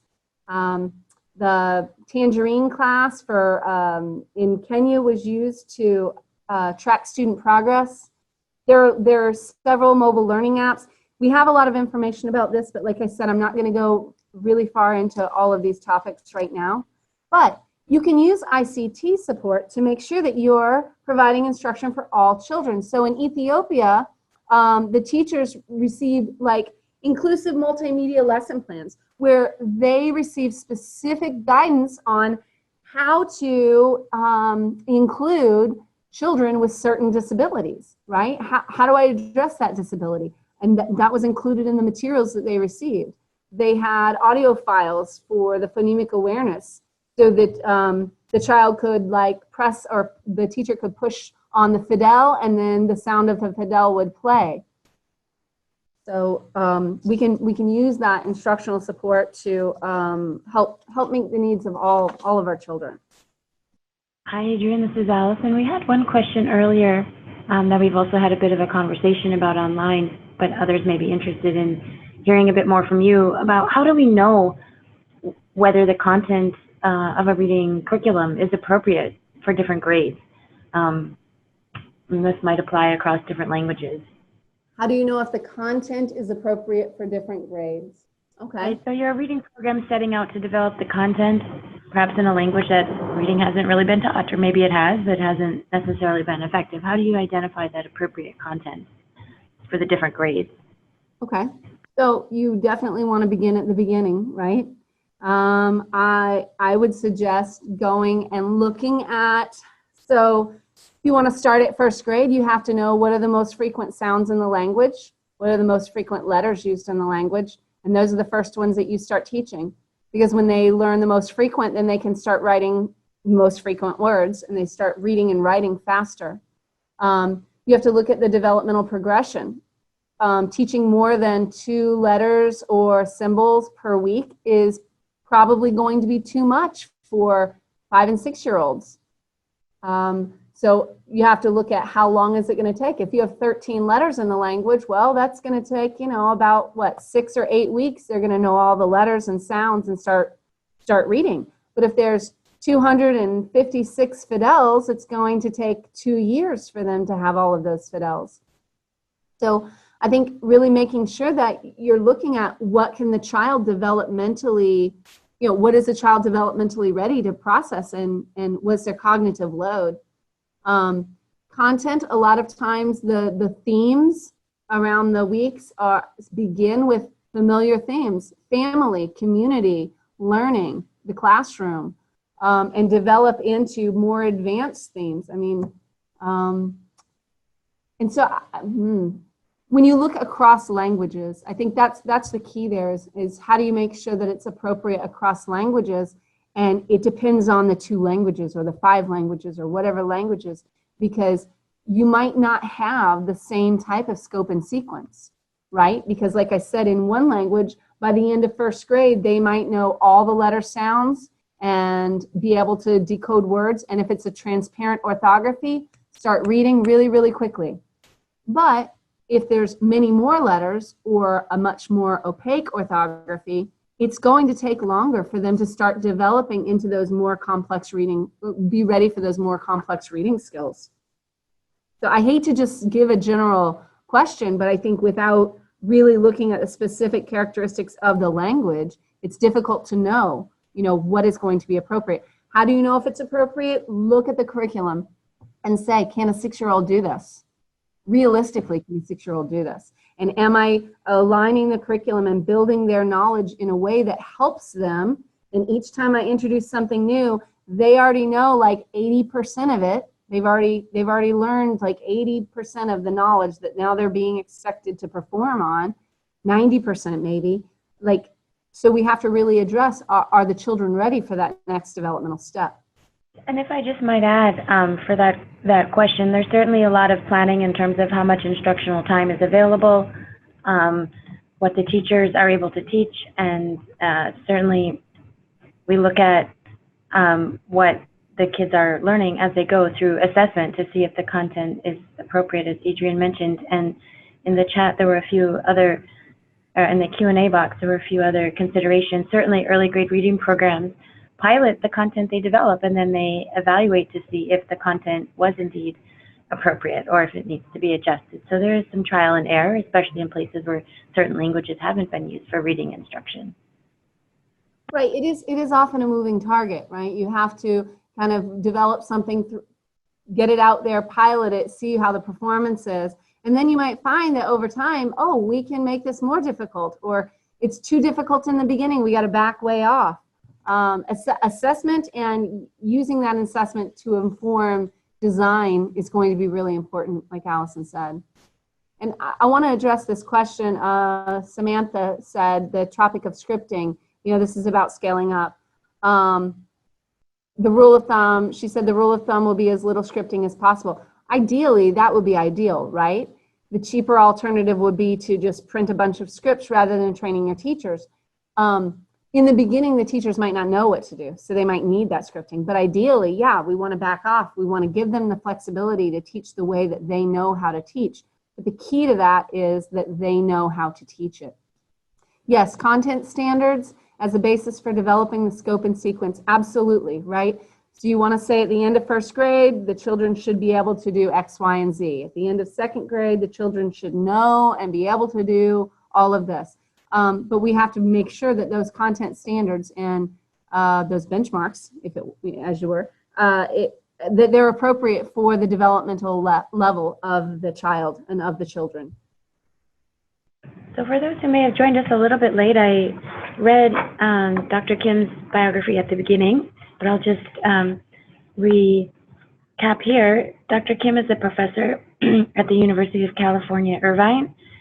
She was previously at the Florida Center for Reading Research at Florida State University, and she has supported REACH and the Global Reading Network previously as one of the authors of the Landscape Report on Early Grade Literacy Skills, which is a very, very useful resource to learn more about what we've been talking about today, as well as some other topics in early grade reading. It's a very useful summary of the skills and effective instructional approaches, and we invite you to find that on our website.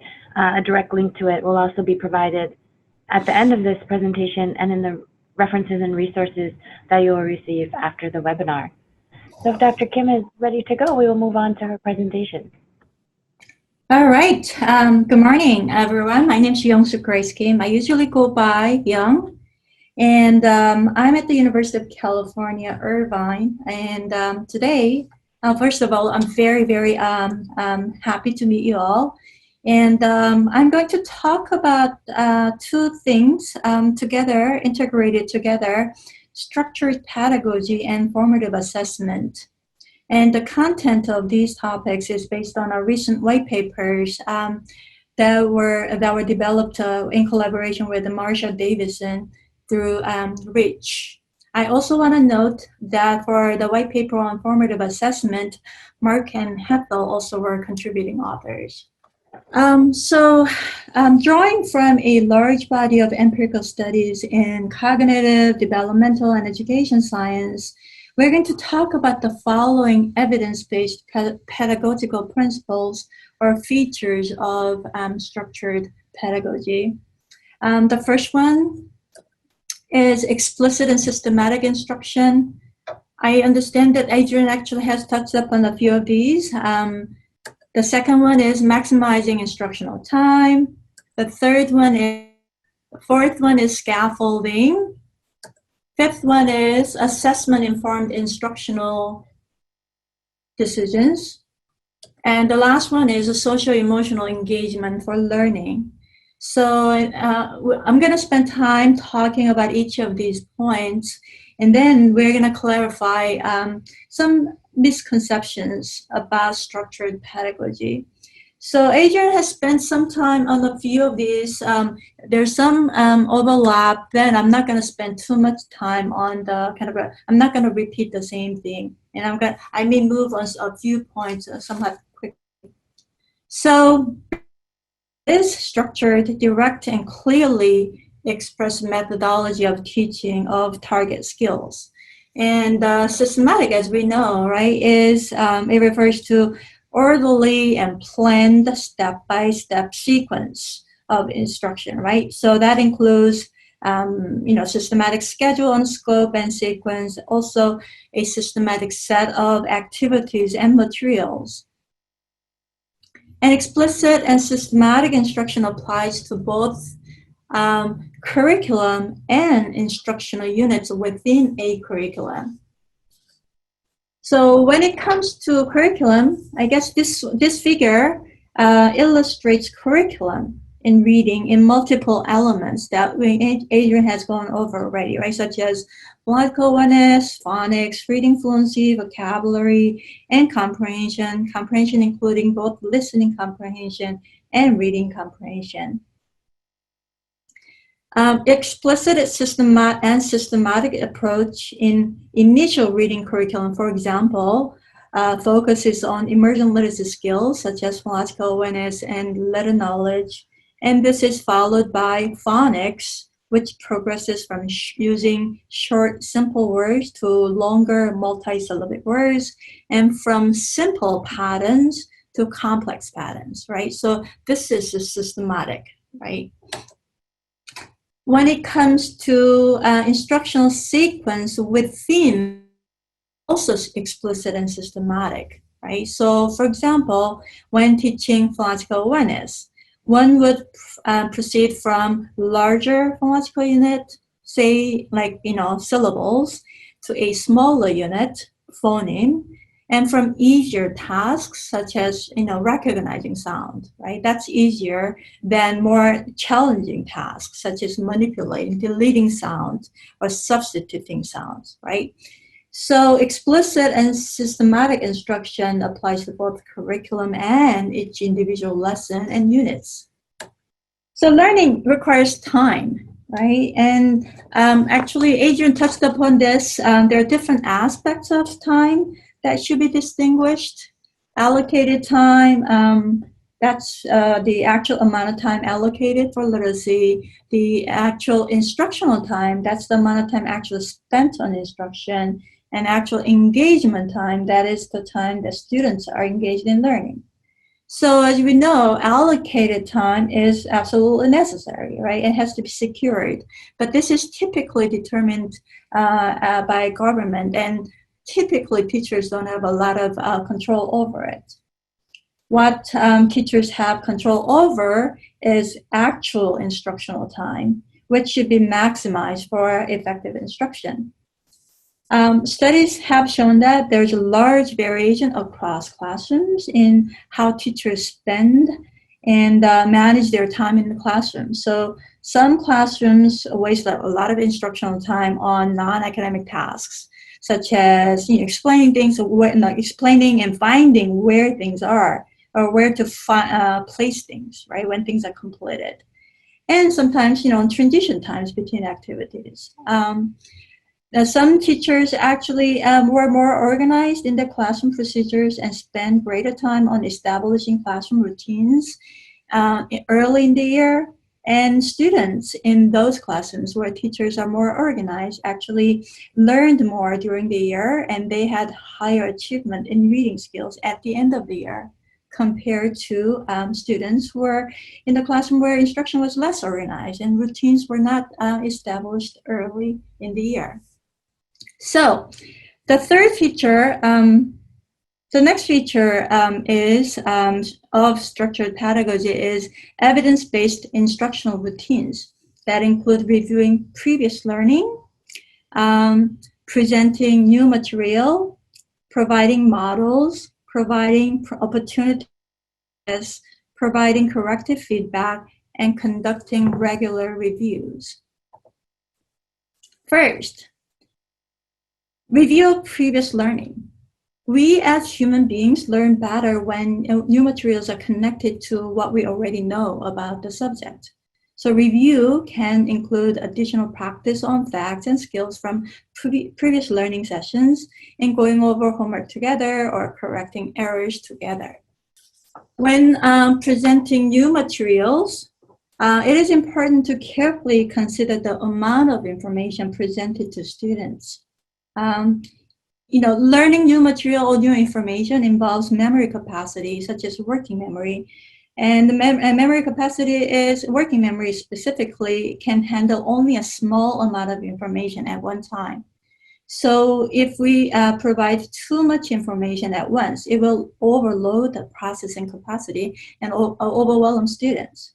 So effective teachers present information in the right chunk and at the right difficulty level, considering students' developmental phase and learning pace. Some students learn quickly than other students, so we have to consider that as well. Next, provide models. A lot of academic content is typically abstract concepts, right, and involves multiple steps. Therefore, it is important to demonstrate how things are done to facilitate students' understanding. And modeling would include step-by-step process of problem solving or think aloud. So think aloud is verbally expressing teachers' own thinking process, right? So one example in reading comprehension or listening comprehension, for example, when using think aloud is, say a teacher reads the following sentences. It was hot and humid, bugs were buzzing around. How annoying, he thought. Then the teacher can verbalize her thinking process in inferring that, well, the season seems to be summer. Even though the information is not really explicitly stated, you can actually infer information from the text that the teacher read, and the teacher can express it so the students can hear it. Provide opportunities for practice. For students to learn content, practice with the materials is necessary, and this includes experiencing the materials multiple times through rehearsal, through working through, elaborating new materials before they are forgotten. So teachers, multiple opportunities for students to engage in step processes, right? So the first one is guided practice. The next one is independent practice. So guided practice is widely known as we do. Independent practice is widely known as you do. In guided practice, after the teacher presents new material with modeling, she presents a similar task where the student is given an opportunity to work on the new material, while the teacher provides additional explanations and examples.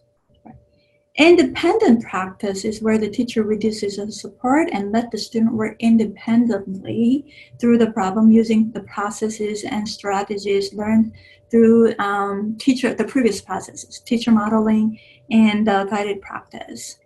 One thing that I want to emphasize here about the independent practice is that it should involve a material that is the same or with a slight variation as guided practice, not a completely different learning materials, right? So that students can complete the task independently. Provide corrective feedback. Effective teachers frequently check for student understanding of the new material and provide feedback.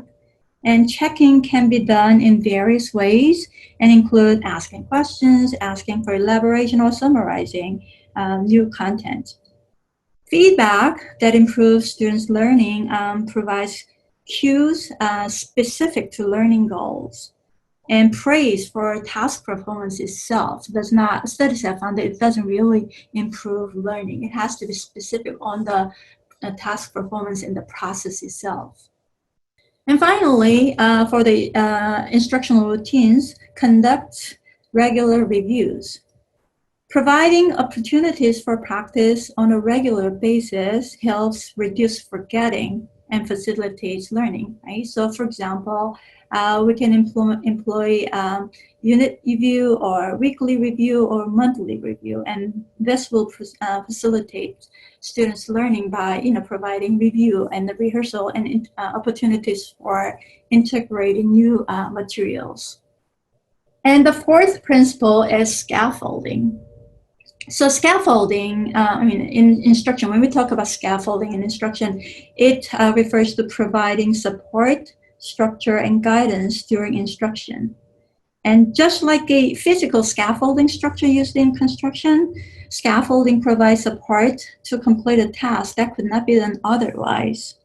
And the principles that we have talked about here, such as explicit, systematic instruction and instructional routines, these are all means of providing scaffolding.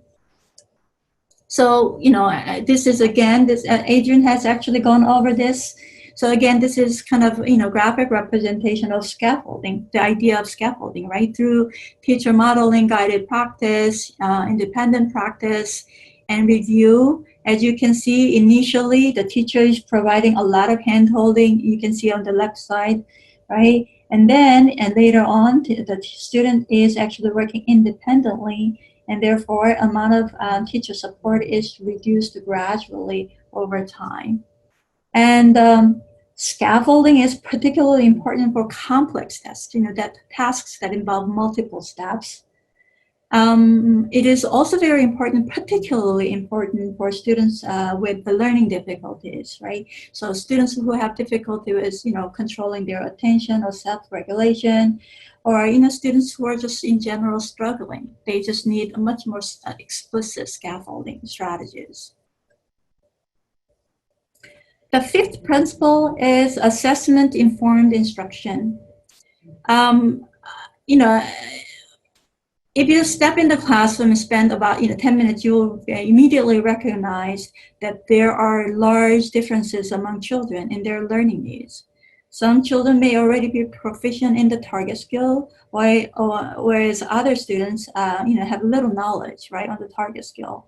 Some children learn new materials at a very quick pace, while others need much more support and repetition and support and practice. So uniform or one-size-fits-all instruction targeting average students in the class would not meet the needs of all students.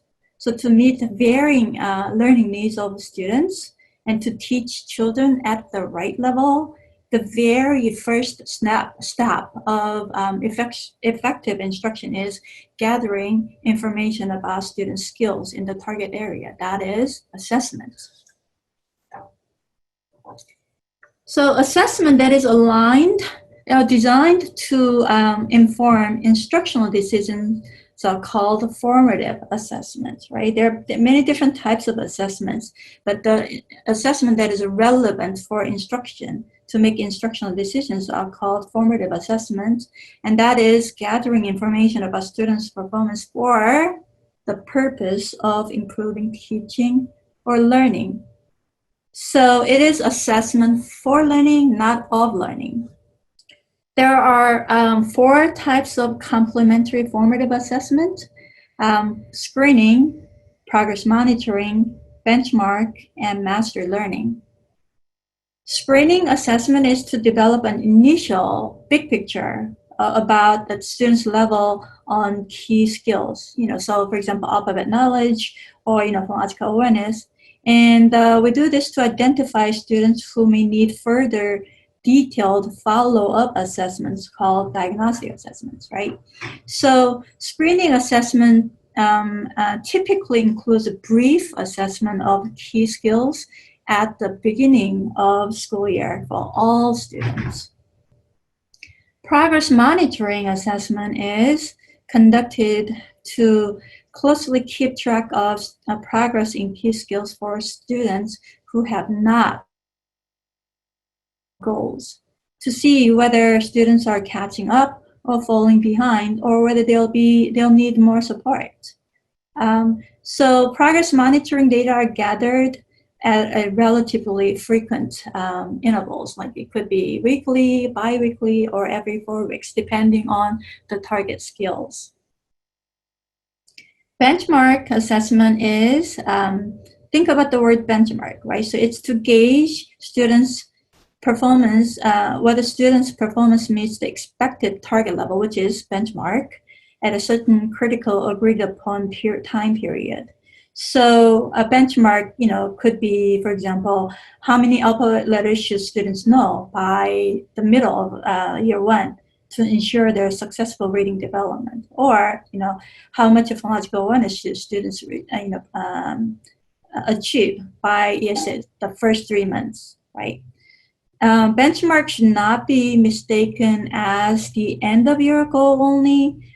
Instead, it can be at any agreed upon critical time points during the year, can be at a trimester or quarterly or biannual interval. Finally, monitoring of students' mastery learning is conducted to measure students' learning of content taught that day. Mastery learning helps teachers track students' progress on a daily basis and gives an opportunity to provide feedback and reteach if necessary in the moment. And mastery learning assessment can include observation, teachers' observation of students, questioning, exercises, and quizzes used in the classroom. So this figure illustrates the process of formative assessment that I just described. So based on the information gathered from screening, decisions are made about the strengths and weaknesses of students and their instructional grouping, right? So some students who are weak in the target skill, you put them together, and those students who are strong in the target skill, you put them together. And then students are provided with a differentiated instruction based on their learning needs, and progress monitoring is conducted for those who need continued attention. This is followed by benchmark assessment and continues with differentiated instruction, progress monitoring throughout the year. So this is, it goes throughout the year. And along the way, daily monitoring of mastery learning is employed. So then the question is, right, what skills do we assess? Research in the last about 4 or 5 decades has clearly identified key skills of instruction and assessments. And these are all the pieces that Adrian has already covered. So this table is just a summary of it, right? So emergent skills such as phonological awareness and orthographic knowledge, such as letter knowledge, as well as word reading, are typically assessed in year 1.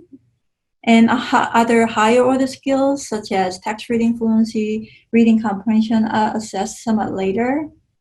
Or language skills, which are really critical for essential reading comprehension, should be taught and assessed throughout, from beginning to the end, right? And in the last decades, many formative assessment tools have been developed, and they have been used in developing countries. And I want to talk about a couple of things. I want to bring a couple of things to attention regarding these. The first one is that simply, administering these assessments more frequently is not formative assessment, right? Formative assessment, by definition, as we discussed, is actually for the purpose of informing instruction.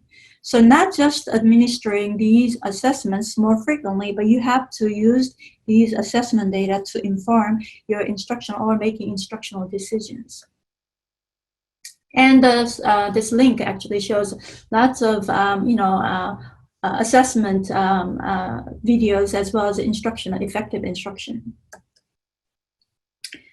Last, but certainly not least, the last principle is the social-emotional engagement for learning.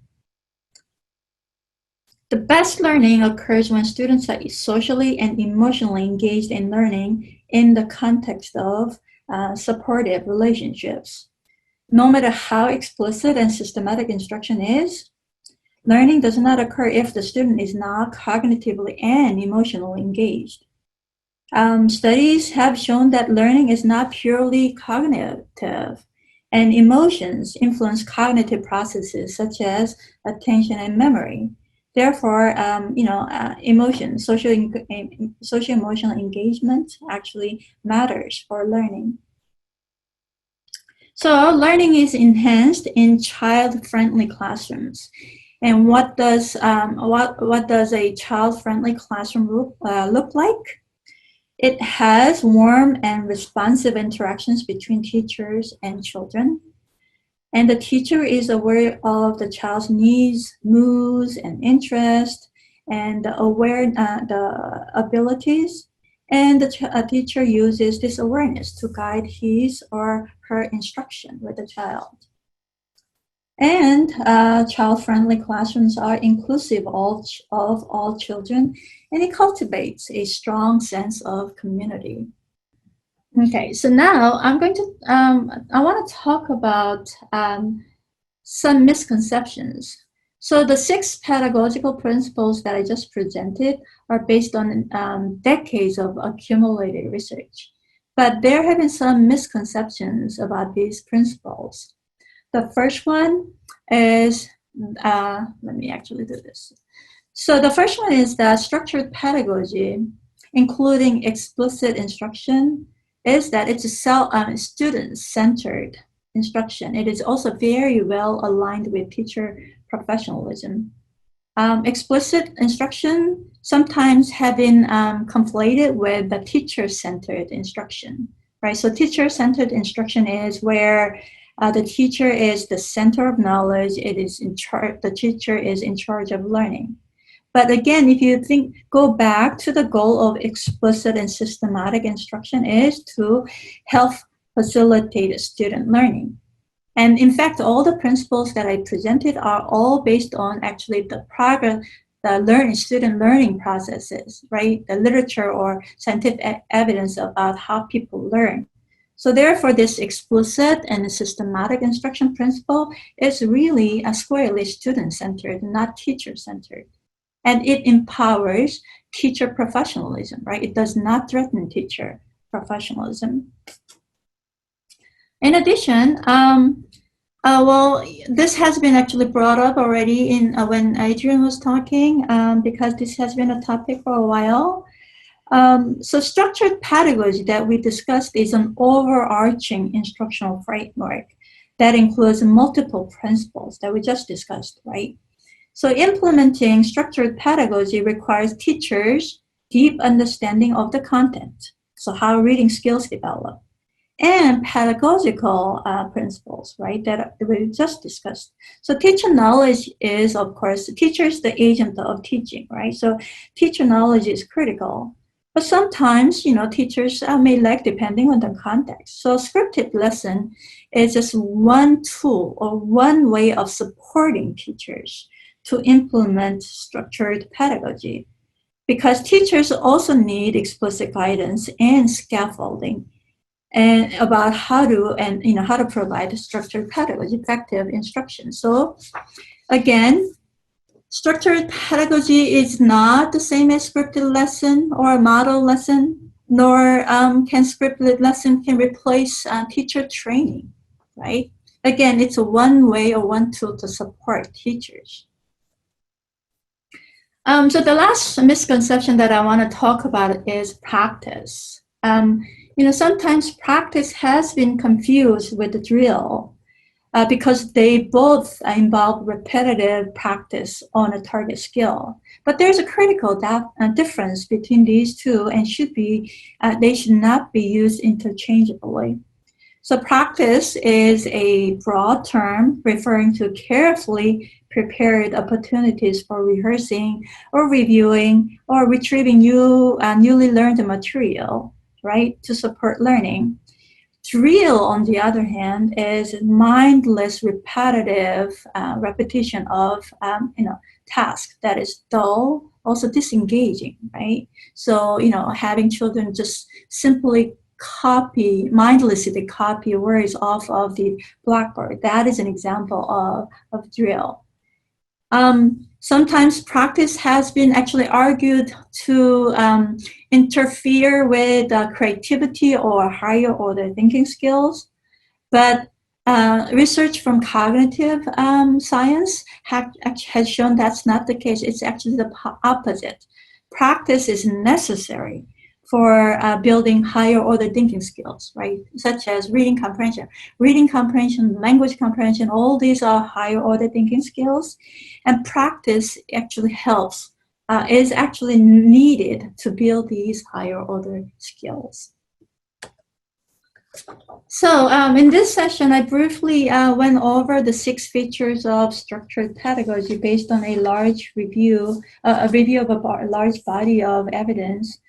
And I very much appreciate your attention and participation, and I would love to hear your thoughts and questions.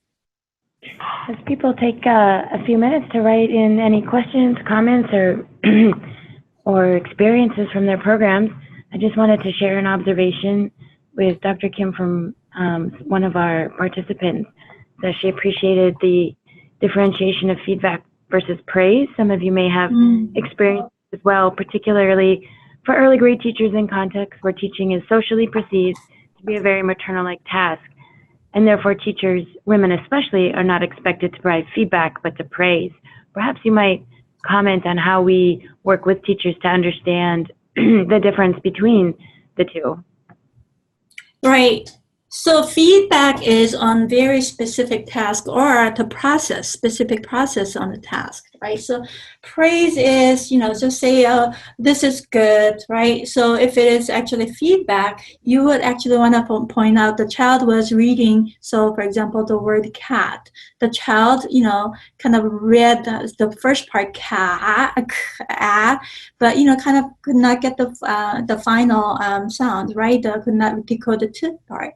Then you would say, oh, I love how the way how you actually correctly read k, the letter C as k, and then the letter A, that was very good. So remember, letter C here represents k sound, right? So you will be very, very specific. And then you would actually bring the child's attention to the last part. The child was not successful, the T part, right? So you would say, well, do you remember this letter? This letter is T, and this makes t, t, t sound, right? So let's try together. So, effective feedback is, again, bringing the child's attention to the process and provide corrective feedback on that particular task for the given goal, rather than just generic, good, excellent, right? So that doesn't actually really provide any feedback. It's just a general praise, right? We've often received here at the Global Reading Network, in advance of some of our events and questions related to resources, that people often wonder how teachers should be teaching formative, or using what approaches they can use to teaching formative assessment. And I don't know, Dr. Kim and others as well, if you could share, what are the real practical ways that you've seen formative assessment play out in your classrooms? You mentioned a few. And how we can maybe build on what teachers might already be doing to use those methods for assessing in the classroom the early grade reading skills. Right. The table that I presented, there are different types of, right, formative assessment. So, on a daily basis when I teach, for example, right, so I go over a construct, I ask the students, right, so just to make sure the students follow what I'm talking about. That's, checking in their mastery of what I just taught, right? So I'm sure teachers do that every day, right? So that's part of, the formative assessment, just to make sure the student is understanding what I just discussed or presented. That's kind of on a daily basis. But if you implement more kind of a somewhat more systematic approach, you would initially, at the very beginning of the instruction, you would do screening for all students. Again, screening is a very brief on key skills. So kindergarten or first grade or year one, depending on the context, right? We know letter name knowledge is very important. We know phonological awareness is important. So you would have a brief assessment, say 5 minutes, or maybe actually letter name fluency, for example, a minute, right? So you assess children's how many letters kids know at the beginning, and just kind of like check for all the students, and you would group them instructionally. For some students who do not know actually any letters at all, you would put them together. And for the students who know a few letters, you put them together as a small group. And those students who know quite a few letters, you put them together. Sorry, that was a call. So you would provide instructions in that small group. And then, especially for the group who actually were struggling, who didn't have knowledge of many letters, you would actually monitor the progress. So after teaching letters, say, a couple of letters, right? And then you would monitor, maybe in a week or in a couple of weeks, see whether they actually know those letters. That's progress monitoring. And you would do that on a regular basis. And when the interval becomes a little longer, that's benchmark, right? So after the first trimester, let's see how much, these children have learned in the key skills, such as, again, letter knowledge, phonological awareness, or word reading. And let's see if they have, met the goal by that time point. So that's benchmark, right? So a lot of teachers do the mastery learning in their daily instruction. It's just employing the other pieces, screening, benchmark, all those pieces. That may be a little bit more formal. Does that make sense? I mean, did I answer the question? Yeah, I think those are helpful suggestions. Adding on to that, we were talking earlier about what to do in large classrooms, and we hear this over and over. How can teachers really assess all the children in a large classroom? Do you have any suggestions specific to that? Absolutely. I mean, that's a huge challenge. So assessments are, when you have a large class, that's definitely a challenge. So brief assessment is definitely helpful, and a screening and progress monitoring tools are definitely usually very brief. Usually a task takes about, a minute or two. And what I recommend typically is, do a few kids every day. So assessing, say, 60, 70 children, right, all at once, that's going to take a lot of time. So I would do, a week or two in the beginning of the year for screening, for example. I'll work with, a few kids every day. That will actually get me going, right, instead of taking a whole lot chunk of time at once. So that's in terms of assessment, working with a large number of children. In terms of instruction, I mean, a lot of people have suggested really great ideas. One idea is pairing children up with, skilled readers and somewhat less skilled readers. And then the skilled reader helps out the less skilled reader. The key there is that young children do not know the school year. I would spend a lot of time on how to work with each other. So skilled reader, when the skilled reader is helping with the less skilled reader, how do you interact with each other, right? Or, so that's one way, pairing up children. Another way is, like dividing the group into two large groups, right? I mean, ideally, your differentiated instruction will be a small group of, say, children of 4 and 5, but sometimes practically that's not feasible. If that's the case, you would actually create two large groups and conduct instruction based on their needs in that two groups. Concluding thoughts for this session. I'd like to thank Dr. Kim very much for that in-depth look at structured pedagogy and formative assessment. We'll now transition back to Dr. Barnes, who will just walk us through some key takeaways that we hope you leave with today. Okay, so key takeaways.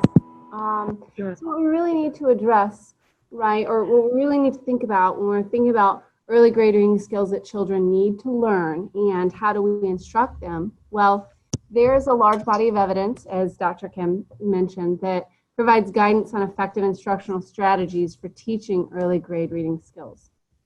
We definitely need to remember that children progress through these developmental stages, and these stages should be reflected in our scope and sequence of the curriculum.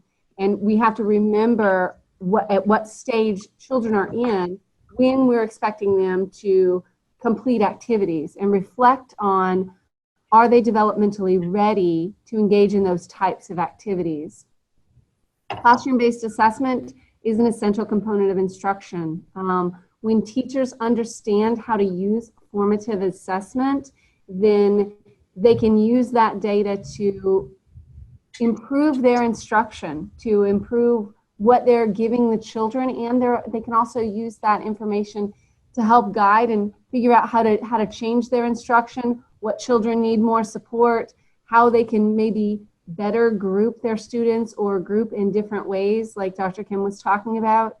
And that we need to make sure that we're providing inclusive and equitable opportunities for girls, for children with disabilities, for other children with specific learning needs, or maybe specific deficits that they come to class with lower skills than everyone else. And I think that there's a plethora, a wealth of information in this PowerPoint, and these are just some of the few key takeaways that really moving forward we need to consider. For more information, the landscape report on early grade literacy is available for download, and it's also going to be on the reference list that you receive. Dr. Kim was one of the authors in writing this report. It addresses many of the early grade reading skills, how they should be instructed, and how they can be contextualized to developing country contexts across the world. I want to add to what Adrian has said. So the white papers on structured pedagogy and the formative assessment will be available soon. And I hope that those will be helpful resources. Thank you. Thank you both for the presentations. And we know these are enormous topics that, we have graduate level courses about. So there's a lot to learn. In the meantime, we invite you to register for the 3 sessions that are remaining, the one on language, the next on teacher professional development and coaching, and thinking about planning issues and scale up and sustainability of programs. So if you do have questions, feel free to always reach out to the Global Reading Network. Our general email address can be found on our newsletter, other communications, and on our website. And if you are inclined to be on social media, here's how you can also follow us on different platforms, and we have been tweeting about the event today, and if you can retweet and share and help other colleagues around the world learn about these webinars, we appreciate it very much. So thank you again, and have a good rest of your day or evening. Bye-bye.